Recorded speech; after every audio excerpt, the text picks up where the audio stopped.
county use to generate income? Are they going to start selling the timber that they just last 2 weeks ago, we just voted that we can't cut down anymore? Or, what are mines and pull rock out of the ground and use that revenue to support this process? And well, it could be like what the city of Vancouver's done, where they've got a property tax to fund some affordable housing. So it could be a whole wide range of things that can be looked at. But property tax is not a regional resource. That's money out of everybody else's pocket that's going to a program that we may or may not agree with. So it But just would says be right. use So local and regional resources. But the way we define resources, I thought was, well, of course, I'm thinking natural resources. that's a broad.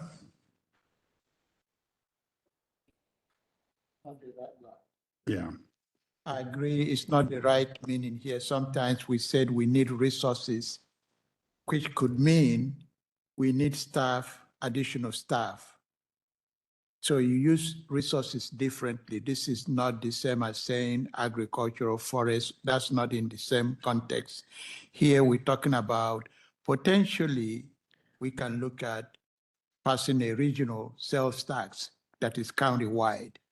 That is to generate resource, which is really, when you hear people talk about, oh, well, we need these resources, it's funding, is finding a way to fund whatever your priorities are. So that is in the context is used here. So it can't just be the county, unlike the city of Vancouver, which the property tax levy was limited to the city of Vancouver. The county and the cities can all say, okay, we'll pass additional sales tax that everyone pays, and then they can distribute, have a formula of how that fund is distributed, and then use that as a way to fund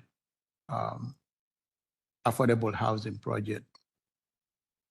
I know also that some of the money that the county and the city have received from the opioid settlement. Yep. We were, at least the county was part of the group who sued a bunch of big pharma folks for encouraging and egging on, shall we say, the opioid epidemic. So a settlement has been reached, and some of those monies come to the county, and that would be a resource.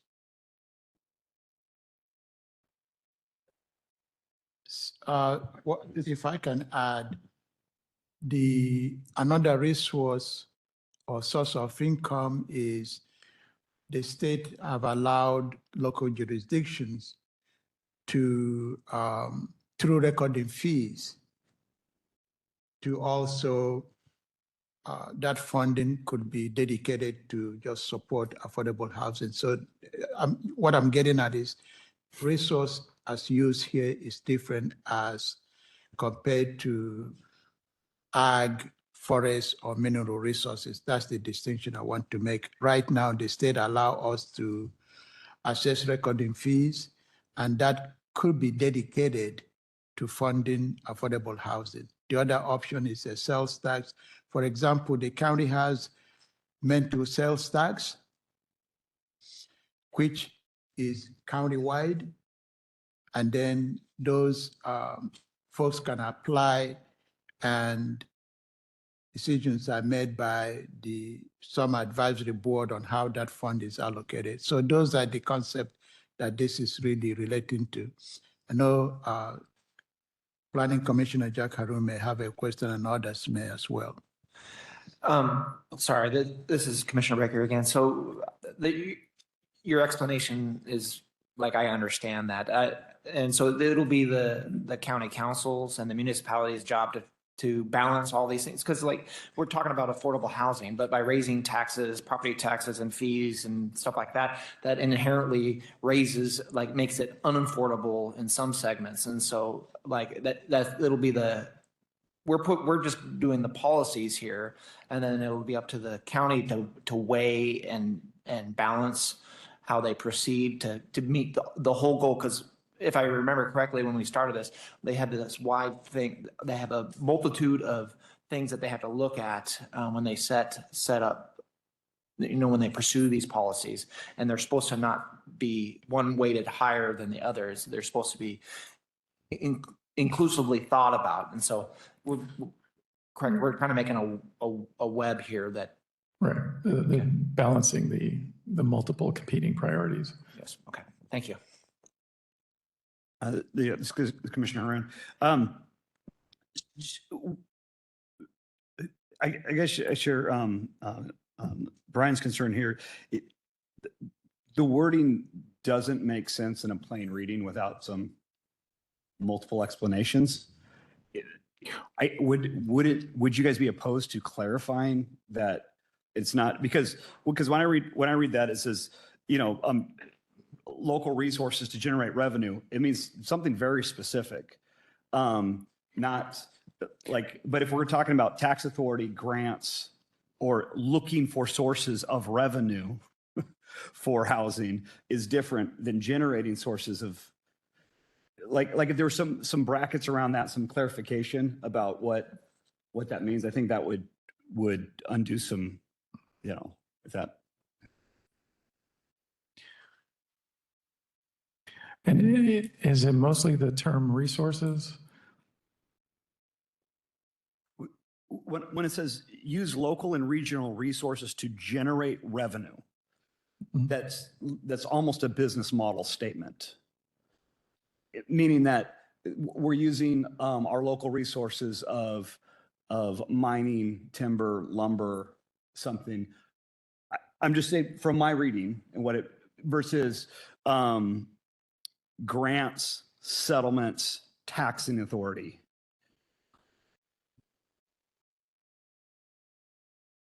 Carl Johnson, I think the clarification could be just like you said, the to be included but not excluded, and then just maybe put some of those things in there, because I too looked at that and went, well, it wasn't as clear as I would like it to be. So I just think maybe just some clarification in there of some sort might help the reading of it. All right, thank you. This is Eldon, though I have a question on that same one. I think everybody circled 2.1.8, but the second part of that, when it says that you're going to generate revenue for housing, what does that mean? Does that mean that you're just going to limit it so you're going to generate money so that you can subsidize some low-income housing? Or does that mean you're going to generate enough revenue so you can do mortgages to people who need housing? Or are you going to, is there any limits on that housing? Because to me, that sounds like, wow, the county could get into loaning money, giving money away. The county giving money away is not constitutional. Okay, well, they could do mortgages at low rates, but It could be loan that it is, could be, yeah, it could be loan that is tied to the property, and when sold, that loan is revert back to the fund, and it becomes a revolving fund that help others to get into homeownership. So there's so many mechanisms that could use to support homeownership or affordable housing. Mhm. But we can well, take this and further explain, clarify what this means, but I believe there was a program that the county applied for and was able to receive the funding for that and use that in, but it is tied to the purchase of the home, and then the way that is structured. When the home sells, the county recovers that fund, and like I said, it becomes a revolving fund that help others to get into homeownership and other opportunities for housing. So housing is so broad here, but it says particularly for household with extremely low, very low and low income. I'm sure this is how, as it's defined in the new legislation that passed. Yes. It's for like programs, like if you are low income, you could apply to the county to get your property taxes reduced for, well, isn't that what you were kind of explaining, where you get your property tax reduced or waived until you sell the house and then it comes back? Because I'm pretty sure that the county has some sort of program similar to that, or am I? Might be conflating. I mean, I know that there's the state programs that the county administers Okay. that allows for like the elderly to reduce their taxes. Yeah, I was thinking about my mother-in-law. Yeah.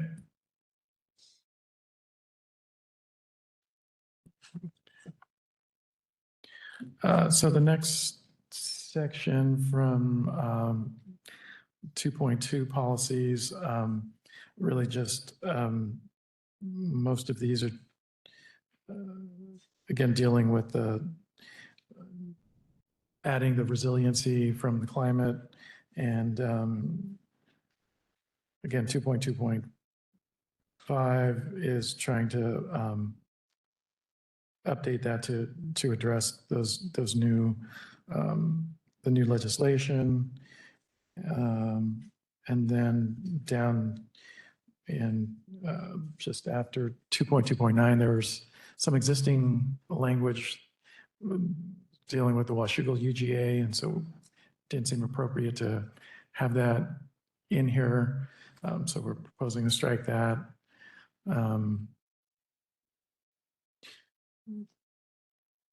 Yeah, I think in 2.3.1, we're just adding that permanent supportive housing. Again, with it's a new category that was added by the legislature. And again, those 2.3.8 down to 2.3.10, again, dealing with the same issues, and they may seem redundant with the countywide planning policies, but again, that's sort of a placeholder. And then the, see, page 8 has these are mostly the greenhouse gas and resiliency, correcting a grammar error in 2.4.5.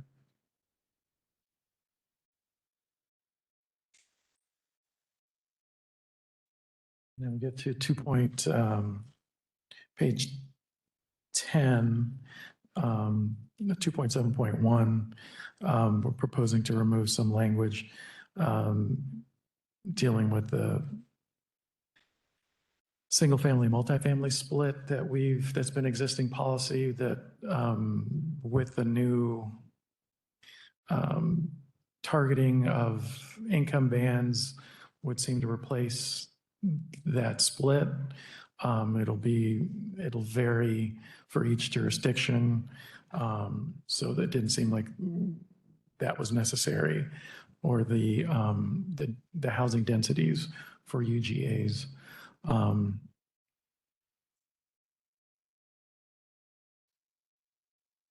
Because that will be, again, replaced with the new requirement to provide housing by those income bands.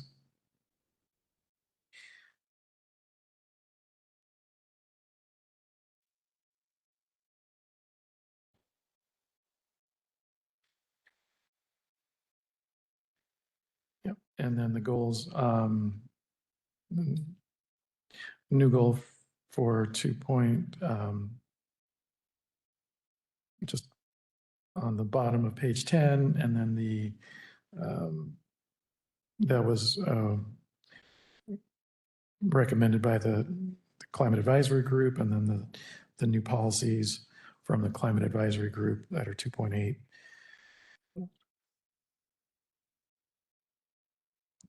One, 2.82, Jose? Yes. Commissioner Halbert? Oh. Hey, can we go back to the goal under 2.8 and Yes. just a couple of comments, Mhm. or one comment anyways, and just curious how the climate resilient housing doesn't add another layer to the housing development process. And the more layers that are added to the process to develop a home drives up the cost of the home.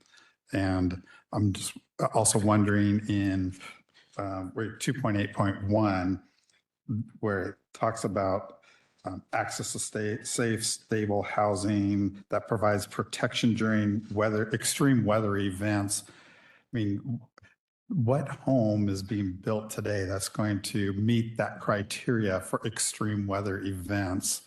And what would the additional cost to build a home to meet that criteria? It would be incredible.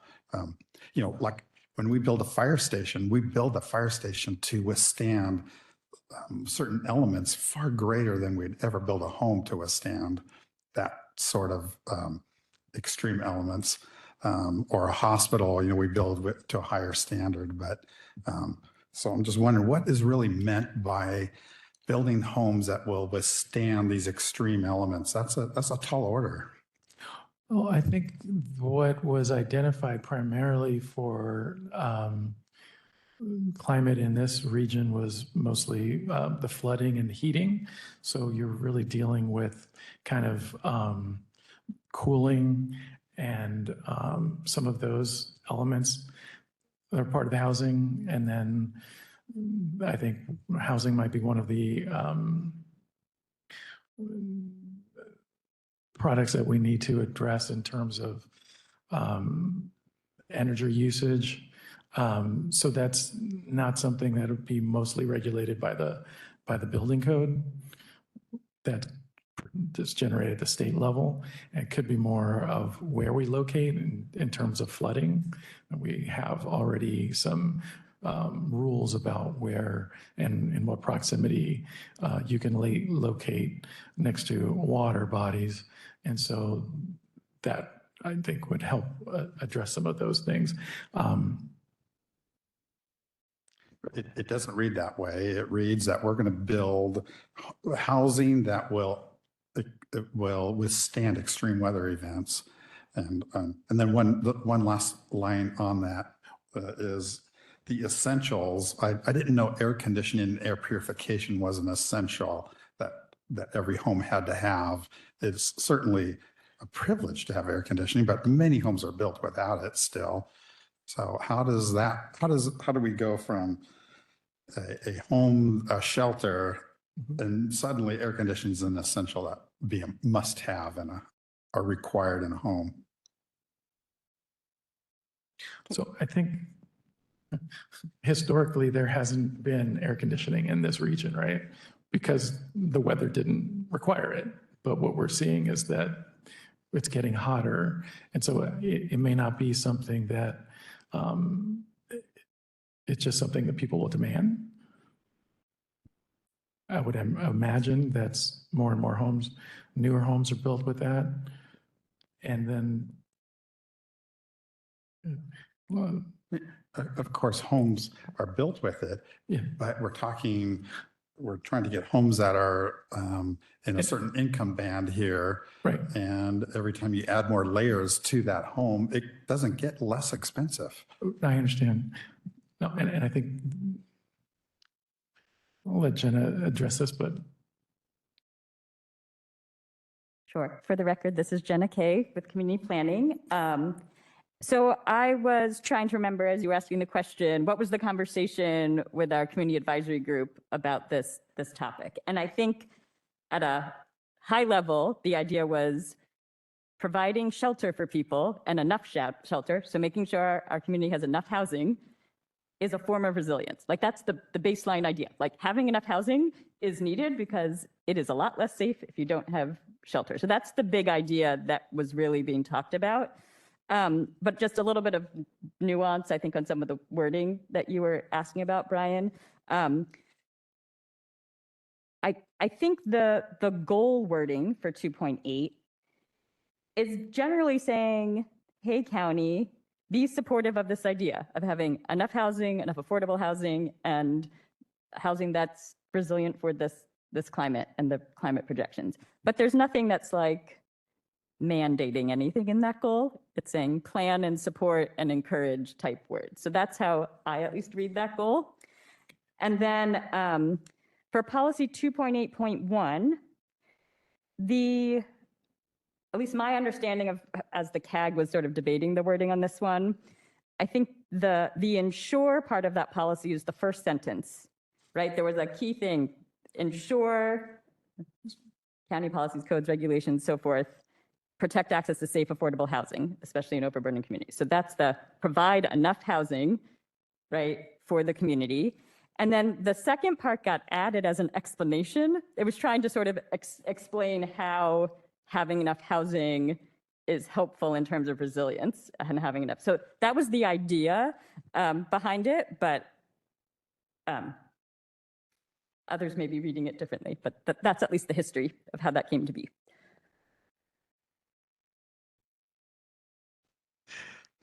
Okay, I This is- get that. excuse And me. if it was Brian? an explanation, Brian? It's Mark. Can you hear me? yeah.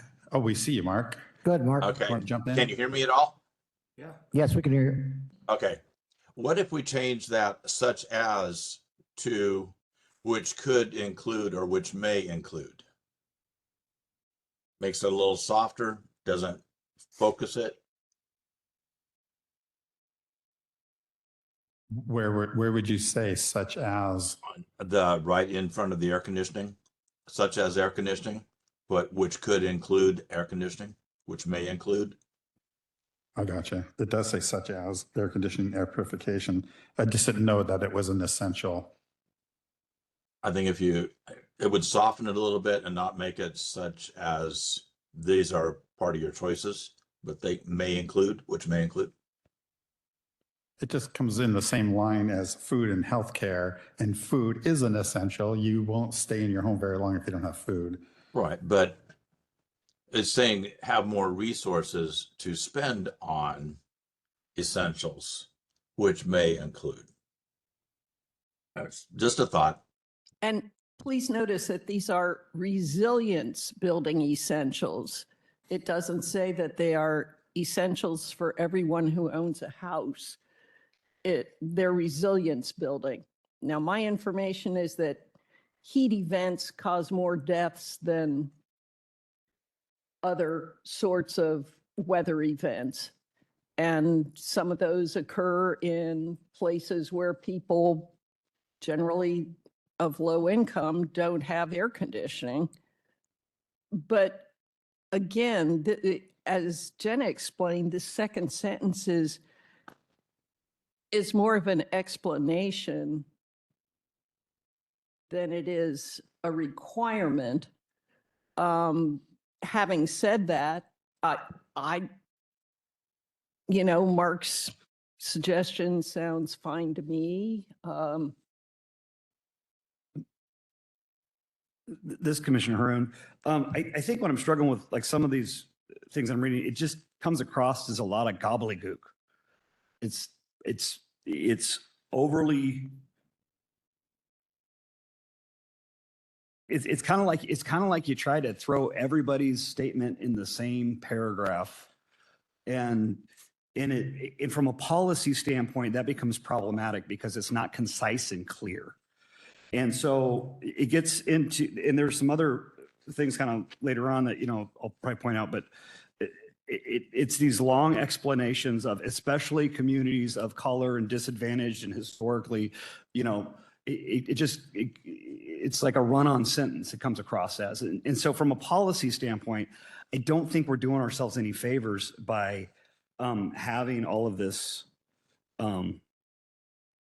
extra fluff is what it comes across as. Carl Johnson here, if I can just add to that.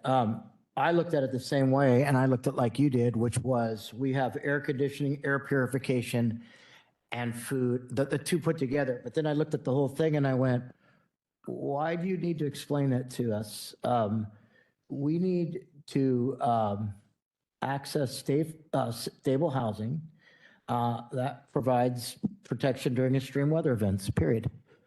I am not sure why I need someone to tell me the other things, or somebody needs to tell someone the other things that a person may or may not want or need. And there are wants in there and there are needs together, which does muddy it up. I would also go back to 1.18, which is on race. And I'm like, in all the years I've been here, is there any policy in this county that has ever been written to exclude somebody from anything? And there's federal protections, state protections, local protections, but never in this body have I heard anything like that. And then somebody needs to point it out to me. So back to I will use my fellow commissioner's term, gobbledygook.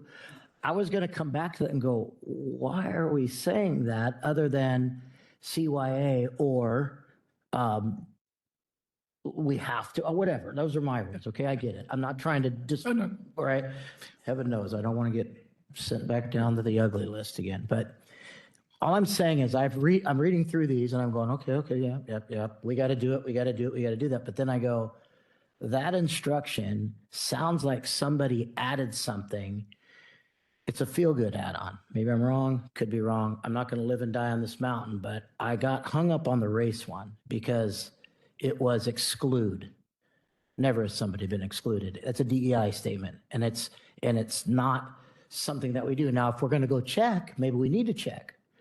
Maybe you can tell me, Jose, that our race issues on our comp plan are way off base, and I don't know what I'm talking about, but I've never seen that. So again, I'll get off of this, but I just think all these little nitpicking things are because I'm seeing like, well, what is that? And I came up with the kind of same thing where I went, oh, what is that? So I'll shut up.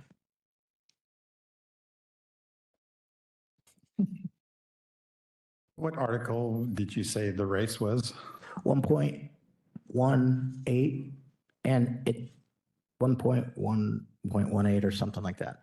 And it basically says, it's in the last word caught me on that one was it would be exclusion. Like we're going to change this. We're going to look at things that might be racial. I'll just use my term. I don't have it in front of me right now, but racial, but then it was anything that we may have excluded somebody, which we're not allowed to by law. So 2.1.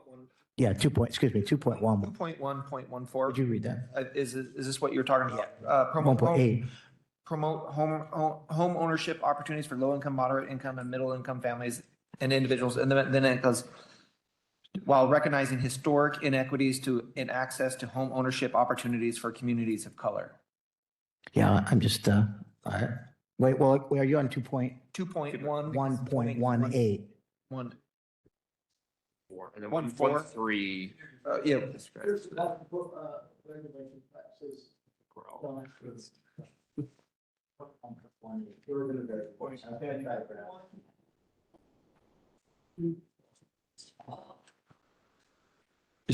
I think your 2.1.13 describes local policies and regulations. Under local policies and regulations that result in racially disparaging impacts, displacement, and exclusion. You're going to identify which, fine, go try to find them, but begin to undo, which means we have them, right? Which means we have them, correct? Well, We have if racial. we have them, if we have them. Exactly. So Right. First, we have to look to see if we identify any. If we do, then we have to do something. If That's there fine. aren't. It's another one of those ones, but then I get to impacts and displacement. But I guarantee you, there is nothing in there that would exclude somebody because of race. Am I wrong? Am I that white? Currently, not that I'm aware of. It's not it's just, Jose, I'm sorry, I'm not trying to trip you up. It goes back to the other question, which was, I was going to say something, and I went, forget that, it's nothing. And then I went, wait, there's another one, and there's another one, and now we're on this one, and the word came out, and I went, well, that's kind of how I felt about that too, without trying to make a big deal out of it. This is Commissioner Aaron. I actually had written down because I wanted to come back to the 2.1.3. I have a lot of heartache with, because because it's a conjunction with the next one. It's, the identify and begin to undo local. So I had written down, what's an example of the policies that we have that are discriminatory?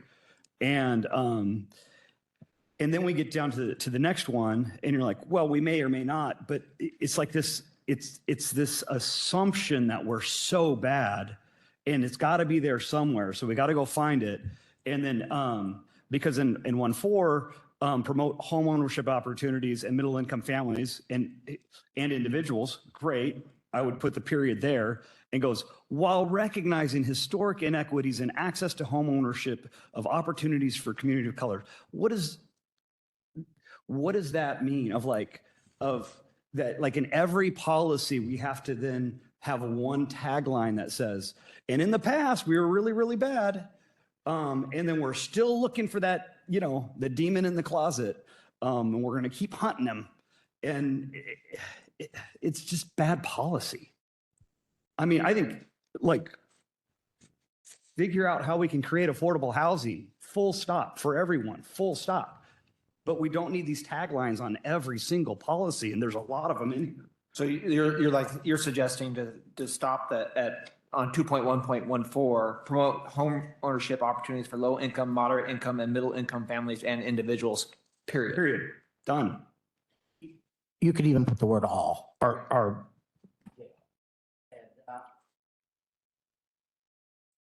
I'm not even sure if I would have a hard time with something like the word marginalized communities. I know that sounds really close to what that is, but the fact that someone's saying in my mind, that reads we've excluded people, and maybe there's a historical past that I'm not aware of in this county, but I wasn't alive and I've been here since 1970. So, I'm just saying.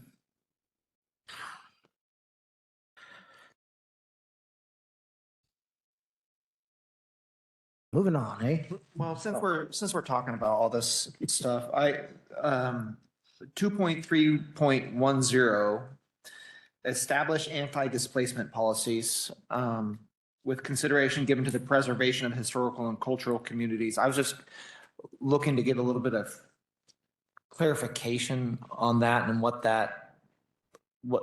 is the idea of anti-displacement policies and do we have displacement policies now? I mean, are we talking about for low income families, if they can't pay the rent, now there's an anti-displacement policy where the landowner can't, that they have no remedy of fixing that situation? I mean, is that what we're talking about here? If you could just explain that a little bit for me, that'd be helpful. So I think maybe mobile home parks would be something where, some of those are being bought out and being converted, being redeveloped. Some jurisdictions have anti-displacement policies to try to protect those mobile home parks. So that might be something, an example of something that the county would look into. I don't think we're talking about eviction here. This is not, Displacement. the comprehensive plan does not have rent caps or Yeah, I just was anything looking. like that. I think it's more about gentrification Well, than, right, and just displacement, That- so, yeah. yeah. Okay, I was just looking for Yeah, clarification. I because- think that's what it's talking about. Thank you. Commissioner Halbert here, and along that same line with displacement, 2.9.3 proposes that we need to evaluate a displacement of lands for rezone or redevelopment and adding another layer to a process to make affordable homes even more expensive.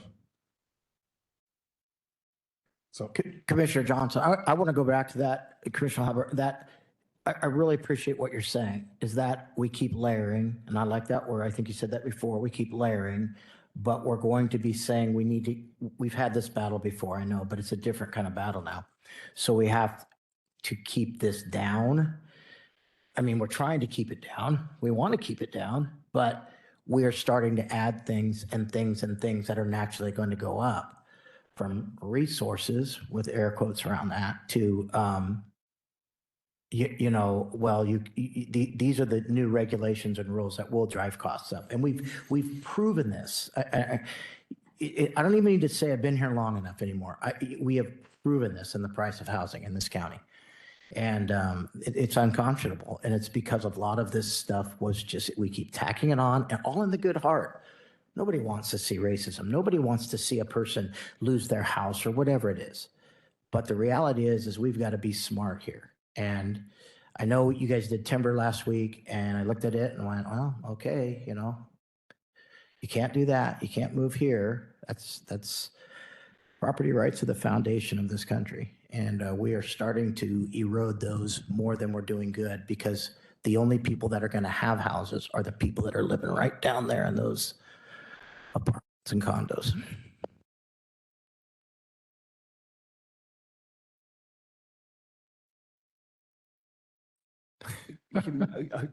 Jose, I was this commissioner.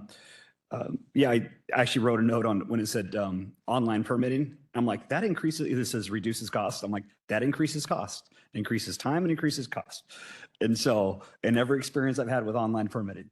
So staff time goes up, the back end time of applying stuff like triples. It gets really, it's not an efficient thing. And so I mean, it's kind of there's pluses to it, but it's not a cost savior. Can you give me any example of historical and cultural communities that we would be looking to keep from displacing with some policy? Like, what is that? I'm trying to think of like what communities we have in Clark County that were, yeah. The tribe, Cowlitz. I mean, there's a historical community. I'm just saying do you want an example of a historical? Well, historic people here, correct. But what is I mean, I guess in my mind, I'm thinking like Chinatown kind of thing, or something like that. I mean, we have a rich history of a lot of immigrants and people and stuff over the years, and then, Polynesians and, but what are the displacement, like, I'm just trying to get I'm just not a bad thing. I'm just trying to figure out what does that look like? Because they're friends of mine. They're part of our community. Are we yeah. Right. Yeah, that's it's a good question. Some things that we looked at with some data that the state provides. There's some of the historical issues with redlining and some of the deed restrictions. Most of those, from what I've found, are within the city of Vancouver. And the data that's there is related to that. In terms of historical or marginalized groups, it's difficult to say. I know there's a long history of, with folks moving here, worked in the shipyards at Kaiser during World War II, and that community dissipated. So at this point, that community's there's not much of a community. So what's our role in this going forward with some of these? And it's, something that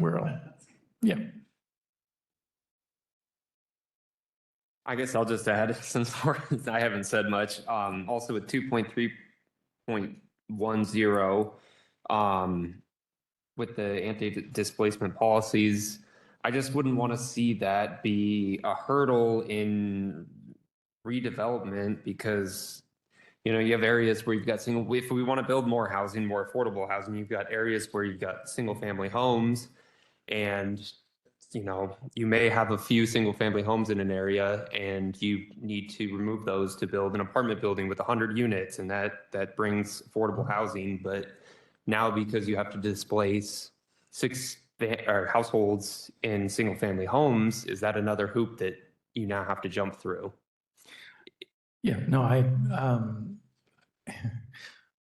don't disagree. I, again, come back to the mobile home park where that's some of the most affordable housing we have in the county. Some of the locations of those are in the Highway 99 corridor, where it would make sense for higher densities. And so you have to balance those trade-offs. That there's been some interest in redeveloping some of those. We don't currently have any policies in place. Nothing would prevent that from happening. It hasn't happened. But if there's an interest in doing that, that's sort of an example. And so it's going to be up to the sort of the council of how to balance that. But it's just something that we should be aware of at the minimum to try to see how we can do that. I guess I understand with the mobile homes and maybe some of the different types of housing, but just saying is there a way we could call out specific types of housing that we're looking to protect? Because if you're just saying displacement, I mean, that's going to include single family houses as well. And if we're looking, especially in the urban core, to increase density, I don't want to see that as another hurdle to do so. Right. And I think that's where, the policies, writ large would be here. And then when we get into trying to develop code and trying to identify where those, what to include as things we want to protect and to what extent. And, it's difficult, what side of, a good deal for housing is. A lot of these will be primarily in the city of Vancouver. Some of the areas that you're getting more investment in certain corridors, but areas that, you go back into the history of some areas where if you didn't allow certain folks to live and they could only rent there, and now the value of the property's gone up and the people who are benefiting are the folks who could own the property. And so they'll make the investment from selling the property, but the people who live there have to find other places to live. And so that's sort of the issue we're trying to grapple with. And It's a tough balance for sure. Yes.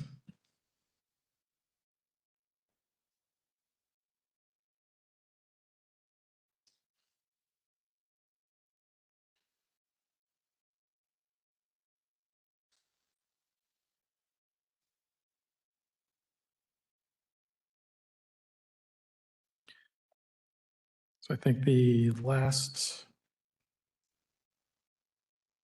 sections of the 2.93 and then the strategies, the last 2 pages where we weren't proposing any changes there.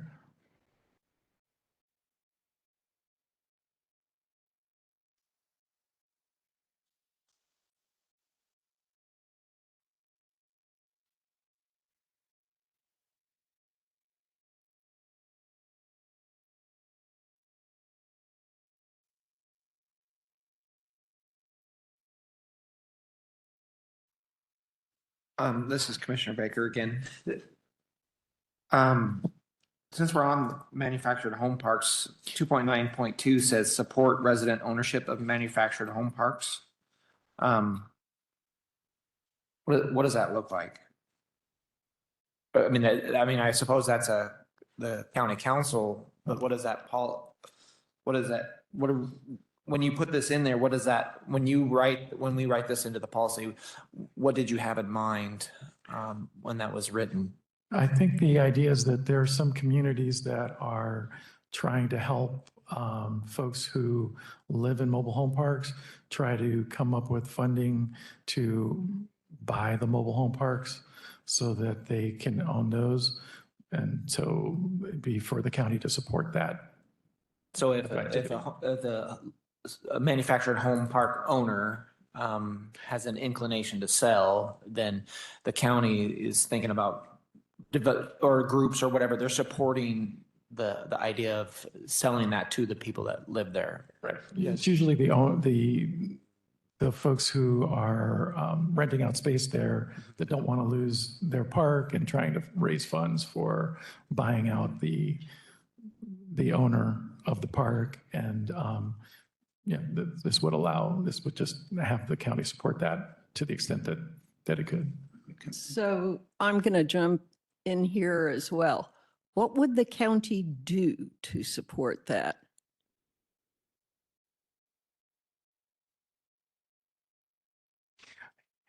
If we had our low-income funding from our revenues and our resources, then we could apply that. Just to jump in, I believe the state law, when you sell a mobile home park and there's an accepted offer, the residents have 60 days. What's that? They've changed it to 2 years. It's 2 years to meet the price. Yep. So I thought it was 60 to 90 days. I think it's now 2 years to work out a mechanism where they can be able to acquire the property. Well, that got changed. So apparently 2 years to purchase, yeah. A 2-year escrow, right? And yeah. So there's a state law that's supposed to help foster that, but the financing, I think I've seen work one time because it just, yeah.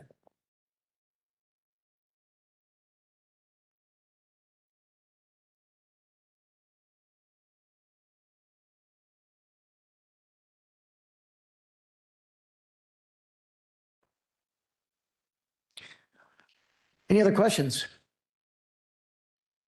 Jose, I want to thank you for taking some questions that might have been a little bit outside of your wheelhouse, but it was just, if I may, just the same thing. There's a lot, I went, wait. So I do not, the work was good, but it's, there's a lot there. So. Yeah. And I, once again, on the soapbox, to balance affordable housing with all the things that we're having to do with climate and all these things that it's going to crash somewhere, and it's not going to be at the planning commission's feet. It's going to be Right. at your desk, right?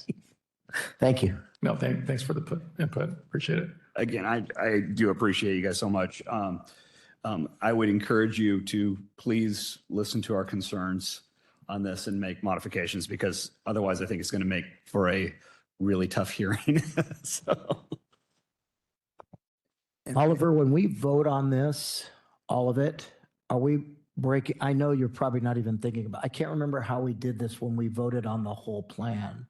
Did we break it down into sections, vote on each section, or did we vote on the plan last time?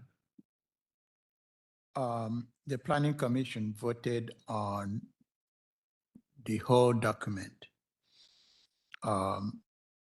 If you have specific areas where you would like to make changes, you can make a motion to recommend changes to any particular policy. And if it's seconded and the Planning Commission voted unanimously or majority voted that way, we'll take that recommendation to the council, but you vote on the entire plan.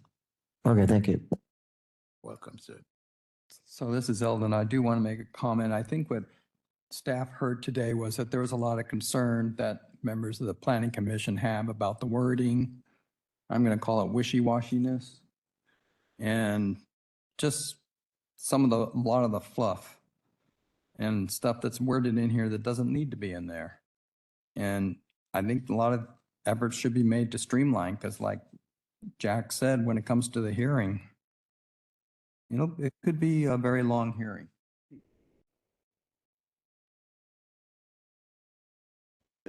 Well noted. This is Oliver again. One thing I would add is that the changes that, and I'm not going to blame the legislature, but the changes that they have made in terms of housing affordability and all the bills that they passed this last legislative session requires clarification, and some of these policies that we are putting in the plan, there was a requirement that Commerce review our housing element and approve it. And I think there were some resistance to do so. And some of these were then left to local government to find a way to address. I don't disagree. We will look into clarification of some of these wordings. The question was raised earlier about resources. I will encourage you also to look at the strategies that are at the back of which we are not recommending any changes. So if you look at all these strategies in here, it provides the council and the county opportunity to look at ways to implement some of these policies. So I'll leave it at that. It talks about funding, it talks about REIT, it talks about so many other options in terms of funding for or making housing affordability and working with Vancouver Housing Authority and other folks that build for low-income housing, if you will. So that would be my comment on this. We will go back and provide clarification where we can, and some of these recommendations, not that we are asking the Planning Commission to adopt it. I say these are good questions, and I commend House for answering it to the best we can. Some of these are trying to get to, I won't call it historical issues, but that's really what they were talking about. But we'll do our best to clarify. We heard what you're saying. This is Commissioner Baker. I had a follow-up with what Carl was saying. Is there any reason why we have to, why do we approve the whole enchilada instead of, because it seems like it's kind of pushes in a box where you wear us down and we can't stay here all night. So we pick our battles. Is that why we do it like that? Or is there a way, is it possible to approve chapter by chapter, or is that just not the way we do it? I think part of it is timing. I think, and looking back at how we did this in 2016, I think we had multiple iterations and work sessions with the planning commission. So we got your feedback, brought it back so that yeah. And so for these policies where we're working things through with the cities, it would make sense for us to bring back, as we have multiple policies in there. It's probably going to be streamlined. So it would make sense for us to come back and share that with you all. Yeah, if we can work something into schedule, but that's really the So right now, what you're saying, you're proposing to just multiple work sessions would be a good workaround for that? And especially for those items where you had a lot of questions and concerns, and there are some parts of this that are in this that are that came out of the climate group, and that's sort of, it's going to be an up or down kind of thing. There's not going to be a lot of changes, but the other policies, and especially the ones you had most concerns about, we can bring that back so that you're more comfortable with that. Oh, okay, thanks. So Jose, what I'm hearing you say is though that staff may go back and try to clarify this housing portion and then come back to us with another work session on the housing? Is that what Yes. Yeah, they've got to go to the cities too, so that might be a natural comeback anyways. So at least this one, which is a big one. This one probably is, besides climate, this one's probably well, transportation's good. Yeah. Well, this one and climate are both responses in large part to state statute, which was significantly amended to oblige the county to do things that it wasn't previously obliged to do. So that is why there is a lot of things we haven't seen before. We seem to hear that a lot from the state. A lot, because they said it, we must. Well, or we Yeah, don't get you- grants, or we don't get sued, or we don't get whatever. It's You just, and the council have the ability to adopt something different from what the state tells you to do. I am here to advise you that that would lead to some unfortunate consequences. You know, those resources we were talking about, they would shrink. So just to circle this whole loop, and so you guys are okay with if time allows, and I mean, I'm willing to make time to talk through some of these things that, in these more, the more robust changes, if we can come back with, another work session on this, that'd be wonderful. I will answer it this way. There are some of these equity, looking at some of these policies through the equity lens that requires that to be a county-wide planning policies. For example, we have drafts that we have shared with our city partners, and the group that are working on that, for example, will go back, revisit those policies and make sure that everyone is comfortable in adopting it. So when those changes comes back to us and there is consensus that yes, we agreed on this, then we will be able to come back to the Planning Commission and present those to you. Part of this effort of not lumping everything together and then having you dump that on you, which I don't think is fair, is why we are breaking it down chapter by chapter. As Chris was saying, and I've shared this with council and others, that the part of this effort or plan update, the focus have been on housing and climate change based on the rules that the state have codified that cities and counties and cities have to adopt in their plans. Some of this, as Jenna said earlier, is very general. We have to then begin to develop our code on how to implement some of this, but it gives you some broad guidance of what the policy is and what are you trying to accomplish. Some of this you may not really put in code and be able to legislate, but we'll do our best. I can refer you on the housing, the significant changes that were made to housing in terms of the bill. All of them have been codified, so we have no choice except to work and see how that could apply to county and the cities within the counties.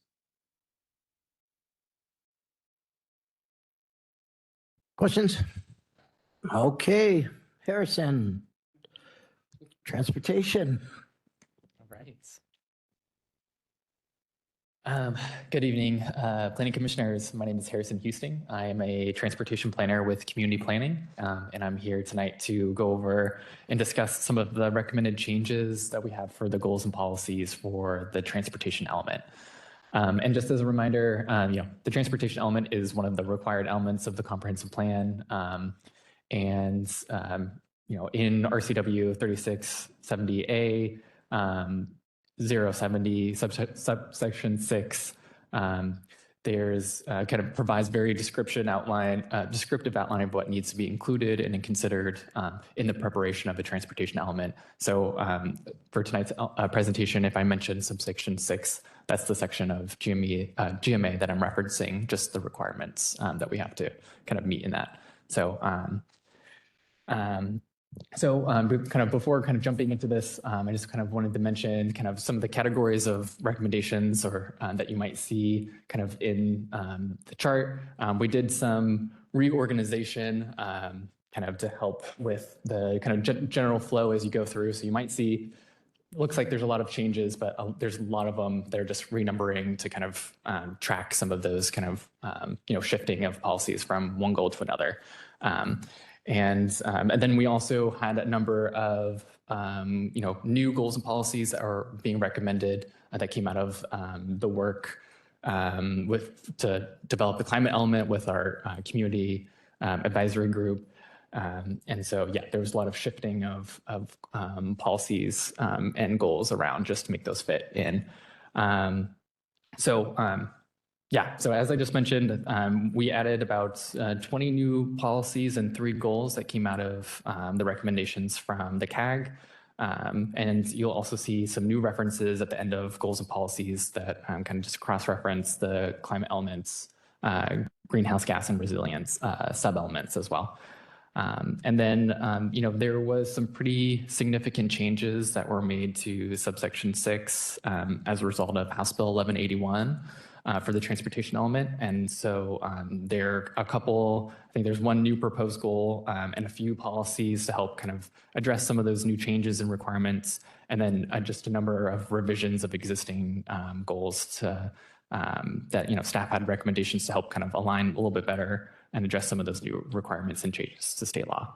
And then I think at the end of last year, we did give the Bicycle and Pedestrian Advisory Committee that the county has an opportunity to provide comment and recommendations on the policies that were specific to active transportation throughout.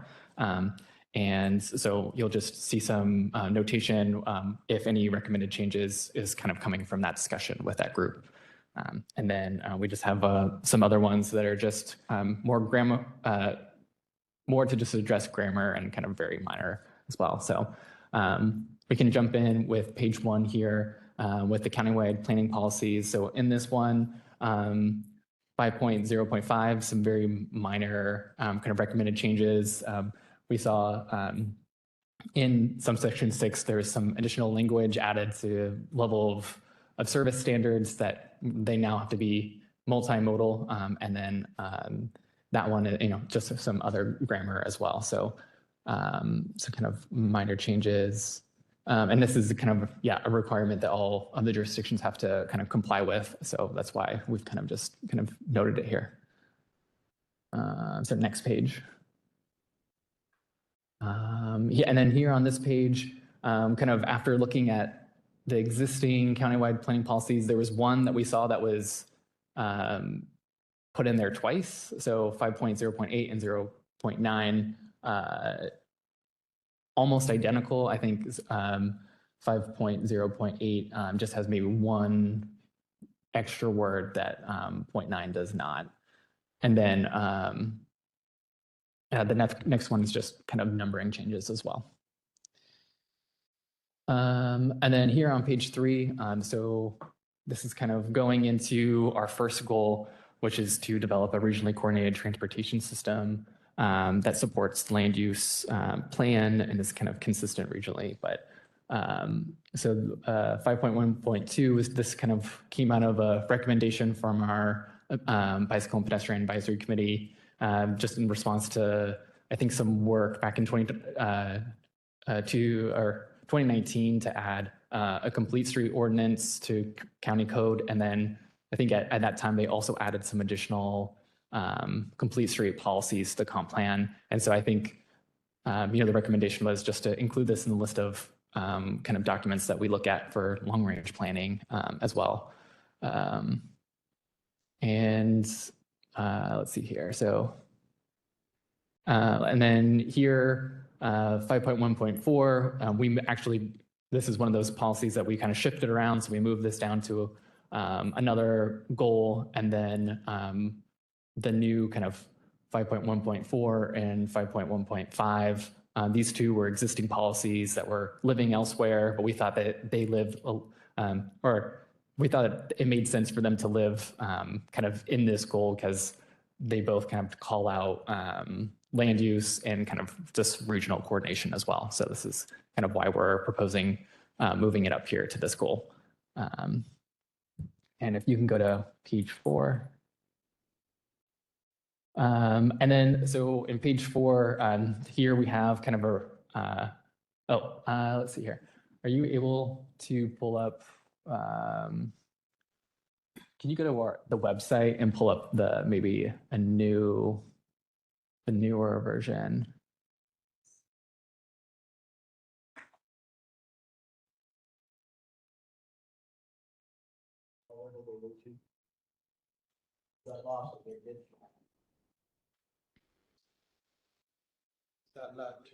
Hey, Willard. If you can scroll down to page 4. Yeah, there we go. So page 4, here we have a new goal that we're kind of recommending to help address some of those new changes to subsection 6. And to kind of help find a place for some policies that were coming out of the climate element work through our community advisory group. And so I asked to pull up the newer version. I think when we first kind of sent it out, we were just kind of still working on the wording of this goal.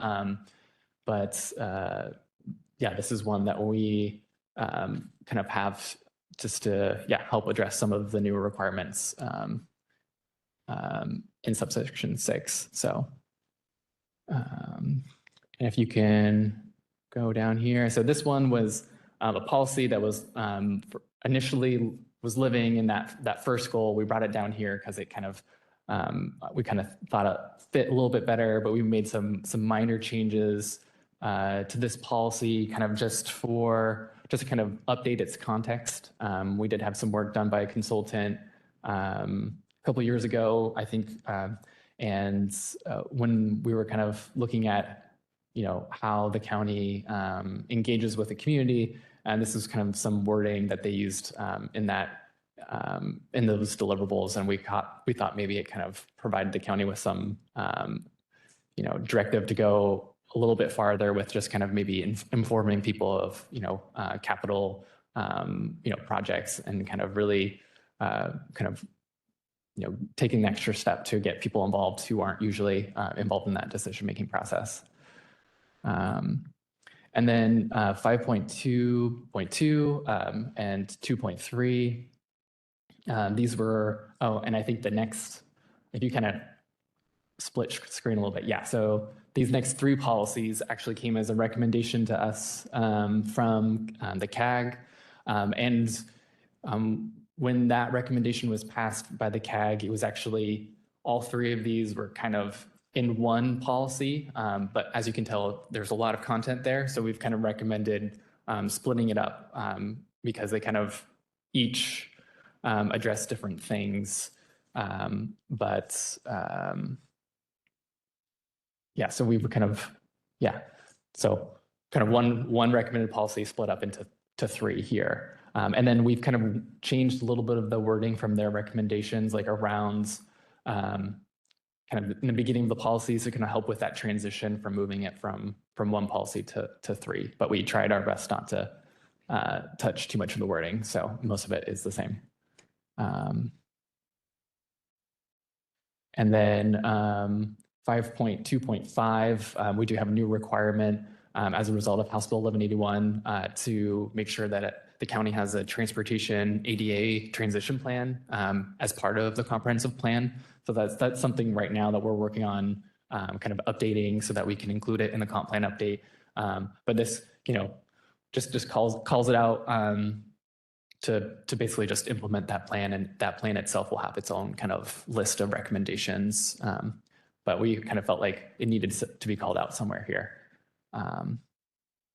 So I think before going on, because I know this next goal, there's going to be quite a few changes to kind of go over. So I just wanted to kind of pause and maybe ask for questions before kind of jumping in further. Okay, I'll start. This is Commissioner Baker. So 5.2.2, implement policies under this chapter to prioritize benefits to overburdened communities and individuals experiencing barriers, yada, yada, yada, yada. What does prioritizing benefits mean? Yeah. I don't know if you want to take this one. 5.2.2. Yeah, page 5, right in the middle. For the record, this is Jenna. So this language is aligning with the new climate element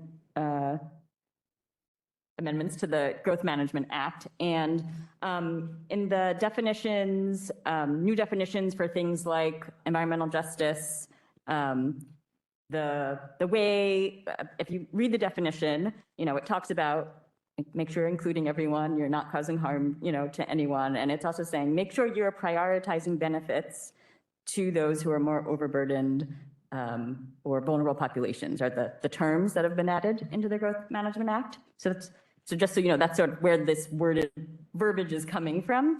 But when we say prioritizing benefits, this is a really high level policy, right? So we're not trying to define what those benefits are here. I think about it as, if we're working on a transportation policy or Public Works is working on a transportation project, that we need to think about what are the pros and cons, what are the benefits and harms of this project? And let's make sure that benefits are going towards everyone. And let's look at who's most overburdened, make sure they are benefiting from this project as part of that. So that's my high level explanation, but I don't know if you'd want to add anything. And Carson? for this one, I'll just add, so I think this originally lived within, there's a new goal that CAG recommended for VMT reduction. Reducing VMT is a new kind of a new state requirement. Vehicle miles traveled. Vehicles miles traveled, yes. And that was actually something that was added to GMA's transportation goal as well. So we have to, I'm going to summarize a bit. It's kind of in GMA, the goal for transportation is to provide an efficient multimodal transportation system that is regionally coordinated and has to work on reducing miles traveled and greenhouse gas emissions as well. So they added that VMT and greenhouse gas reduction to that. So sorry, to go back, it first was living within that goal that came from CAG, and it was kind of specific to that goal, but kind of because, we kind of, so we kind of just applied it to the whole transportation chapter, and so I think maybe those benefits could be the reductions in VMT and the reduction in greenhouse gases, so the improved kind of air quality, as they got called out right there as well. So I think those could be some of the benefits it's kind of alluding to. Okay. Then the next question I had was on it's basically the next one down, 5.2.3. When I was reading that, the word must really, it just jumped off the page. Anti-displacement strategies must be designed and implemented. But then I think on the next one over, it said should. There was another one that I was reading that said should instead of must. And I was wondering if we would consider changing the word must to should or something similar. This is Jenna again. So the Climate Advisory Group debated words a lot, including the must and the shoulds. So this is coming from where that group landed. And when I look at this policy, it's saying, right, this is directing the county, right? The county must have anti-displacement strategies designed and implemented in coordination with policies. So that, so it's basically giving us a directive to make sure, and it kind of links with the anti-displacement stuff we were talking about earlier for housing, right? The county should come up with some sort of policy so that as we move forward. Yeah, but in 5.2.4, it says transportation system improvements should improve safety. I mean, it's Can I? Go ahead. Thanks. Can I jump in? So in 5.2.3, anti-displacement strategies must be designed and implemented in coordination with policies under this chapter. It's not must be designed and implemented, period. It's supposed to be done in coordination with policies under this chapter. One, to discourage displacement of vulnerable and vulnerable population groups due to gentrification while fostering affordability and availability. So what that says is you got to think of all those things when you do your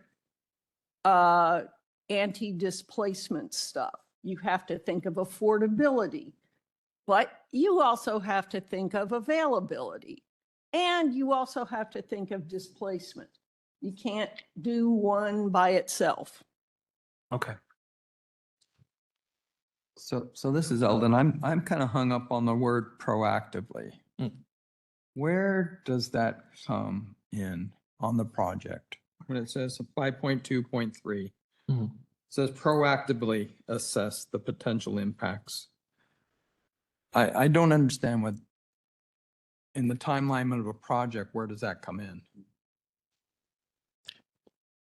Right. So I think, in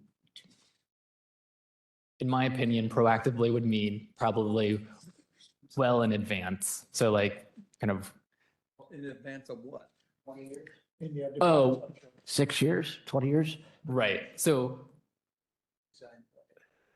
I would say, we have a lot of projects in our 20-year plan, and it takes a long time for some of them to move the way up to the top for them to start kind of going through the design phase and kind of preliminary engineering. And so I think the thought process would probably be like, once it's been determined that that's kind of the next project on the list to kind of check off, that's probably when you would start kind of the broader evaluation of kind of the potential impacts that project might have on, the community, people, I don't know, but But that's being done now, though.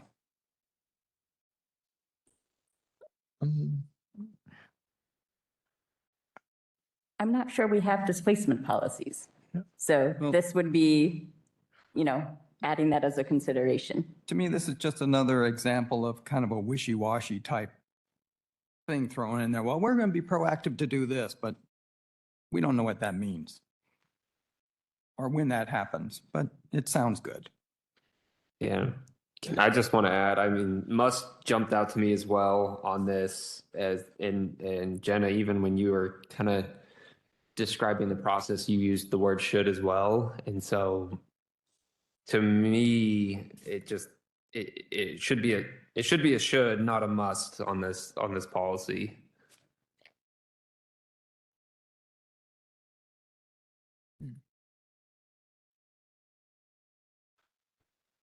Anybody else?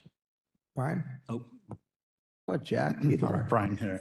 Want to go back to 5.2.2 and maybe, is there a definition of overburdened communities and what defines an overburdened community? Sorry, Jack, I just took your question away. Yes, it is in RCW 3678.030, and we can pull it up if that is helpful. This is one of the new additions to the growth management through House Bill 1181. So it's very prevalent in the climate element, but then it also, like Harrison was saying, in the new transportation requirements, right, say be consistent with the environmental justice requirements. So it's getting pulled in to other chapters as well. So would it be helpful for us to share it? Okay. I will work on pulling it up and then I can share my screen. I'll ask the second part to that too. Again, back to prioritizing the benefits to the overburdened communities. And how do you develop a priority list that says we need to prioritize funds for one project over another? Just I'm trying to understand how that works. Well, we have that kind of list all the time. That's what the transportation improvement plan is and the capital facilities plan. They talk about projects that need to be done, and then some of those lists are really long-term, and some of those lists are like 6 years, and some of them are for the current year. So that's a time prioritization. I got it. Now, I'll read the definition on the overburdened communities here. If I may, Brian, while you're doing that, I thought the prioritization was not directed at timelines.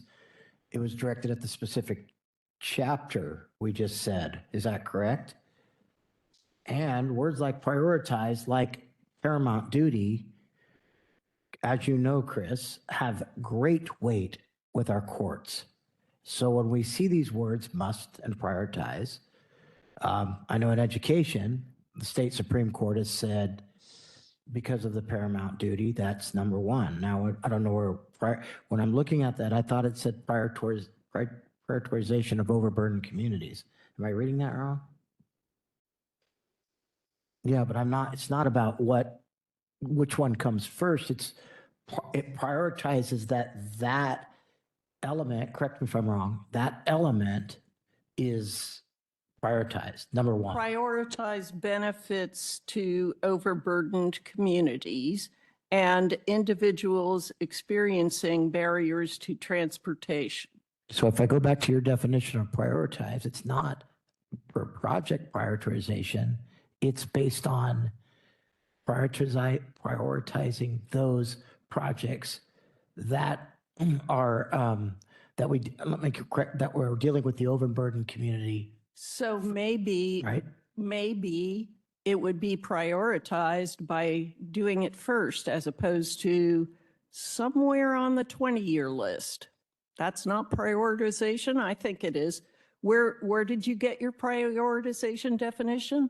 Because I'm not finding. You just said it was based on timelines of No, I say that's one way to do it. yeah, that's not the way that I'm reading it. I'm reading it as a prioritization for overburdened communities. So again, we get in that kind of wishy-washy, like I'm not sure what I'm reading. Like what you were saying is like, that means to you, that all the overburdened communities and all the projects that are identified for those should be done first prior to any other project is even thought about doing. I think that's what he's trying to communicate. Said he didn't like the timeline aspect of it, but I could be wrong. No, I was taking your definition and I was trying to figure out the word prioritization, right? And I'm going, what are we prioritizing? And then he asked the same question. And then I went, well, your definition to me sounded like you were saying it's projects. Like you said, 20 or 6 years. And what I'm saying is the way I read it, it was directed towards those projects that were dealing with overburdened communities first. So maybe I'm wrong. So I think yeah. we're going in circles, but I just want to make sure. I get nervous with those words too. I pulled those two words right out. Most prioritize instead of, I don't like, we'll attempt. That's too watered down, but things like that where I go, well, there's good faith in this stuff, but there's also when somebody walks up in front and says that, and you're not adhering to that. And I have to look at them and say, yeah, you're right, because a word has power. And so that's the way I'm thinking about it. I'm not trying to argue pulling out these little words because it's easy to do. But at the same time, I have great consternation on this, on how this is going to be implemented. And that's why I asked, are we breaking it down? I was asking, it's very hard for me to look at this and go, yeah, we'll just do that, because it's such a significant burden to this county.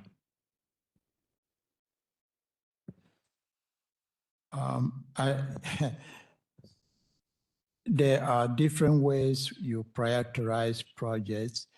You could identify an area, for example, that is lacking sidewalk, is lacking ramp improvement, which could become barriers to certain folks. So when you're designing and building or retrofitting, you can prioritize that those are some of the elements you would like to see happen, just like how you rank projects or score them.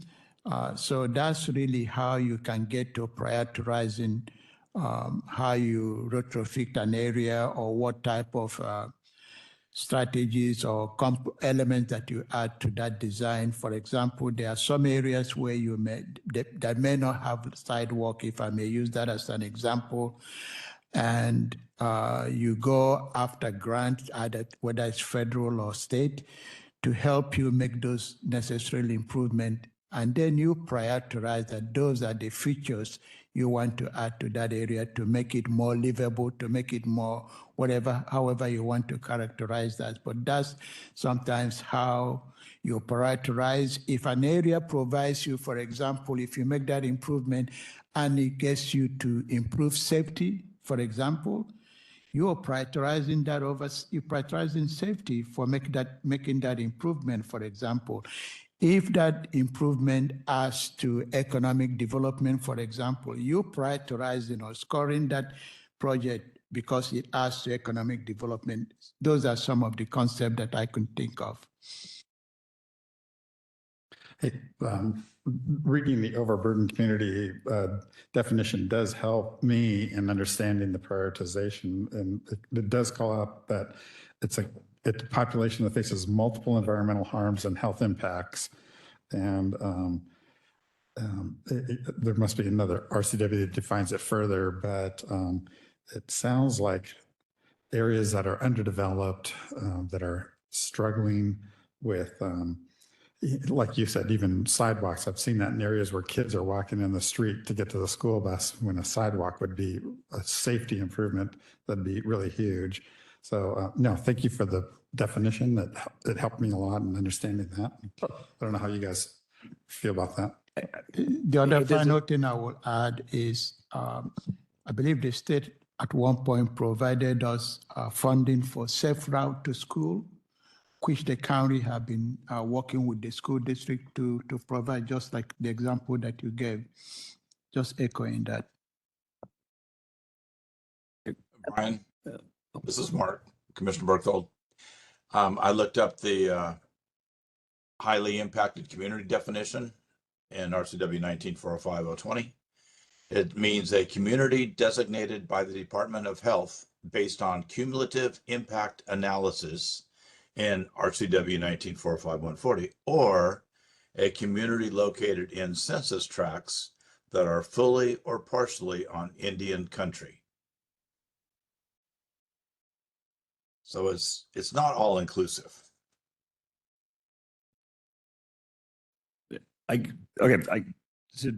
To go back to the overburden, when I read the definition of overburden,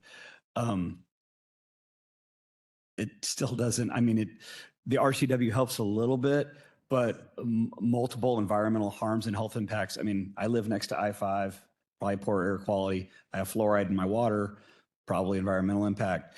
I mean, there's a lot of ways you can, but I don't think I fall under what their perceived category is, but I could certainly find ways to meet the definition.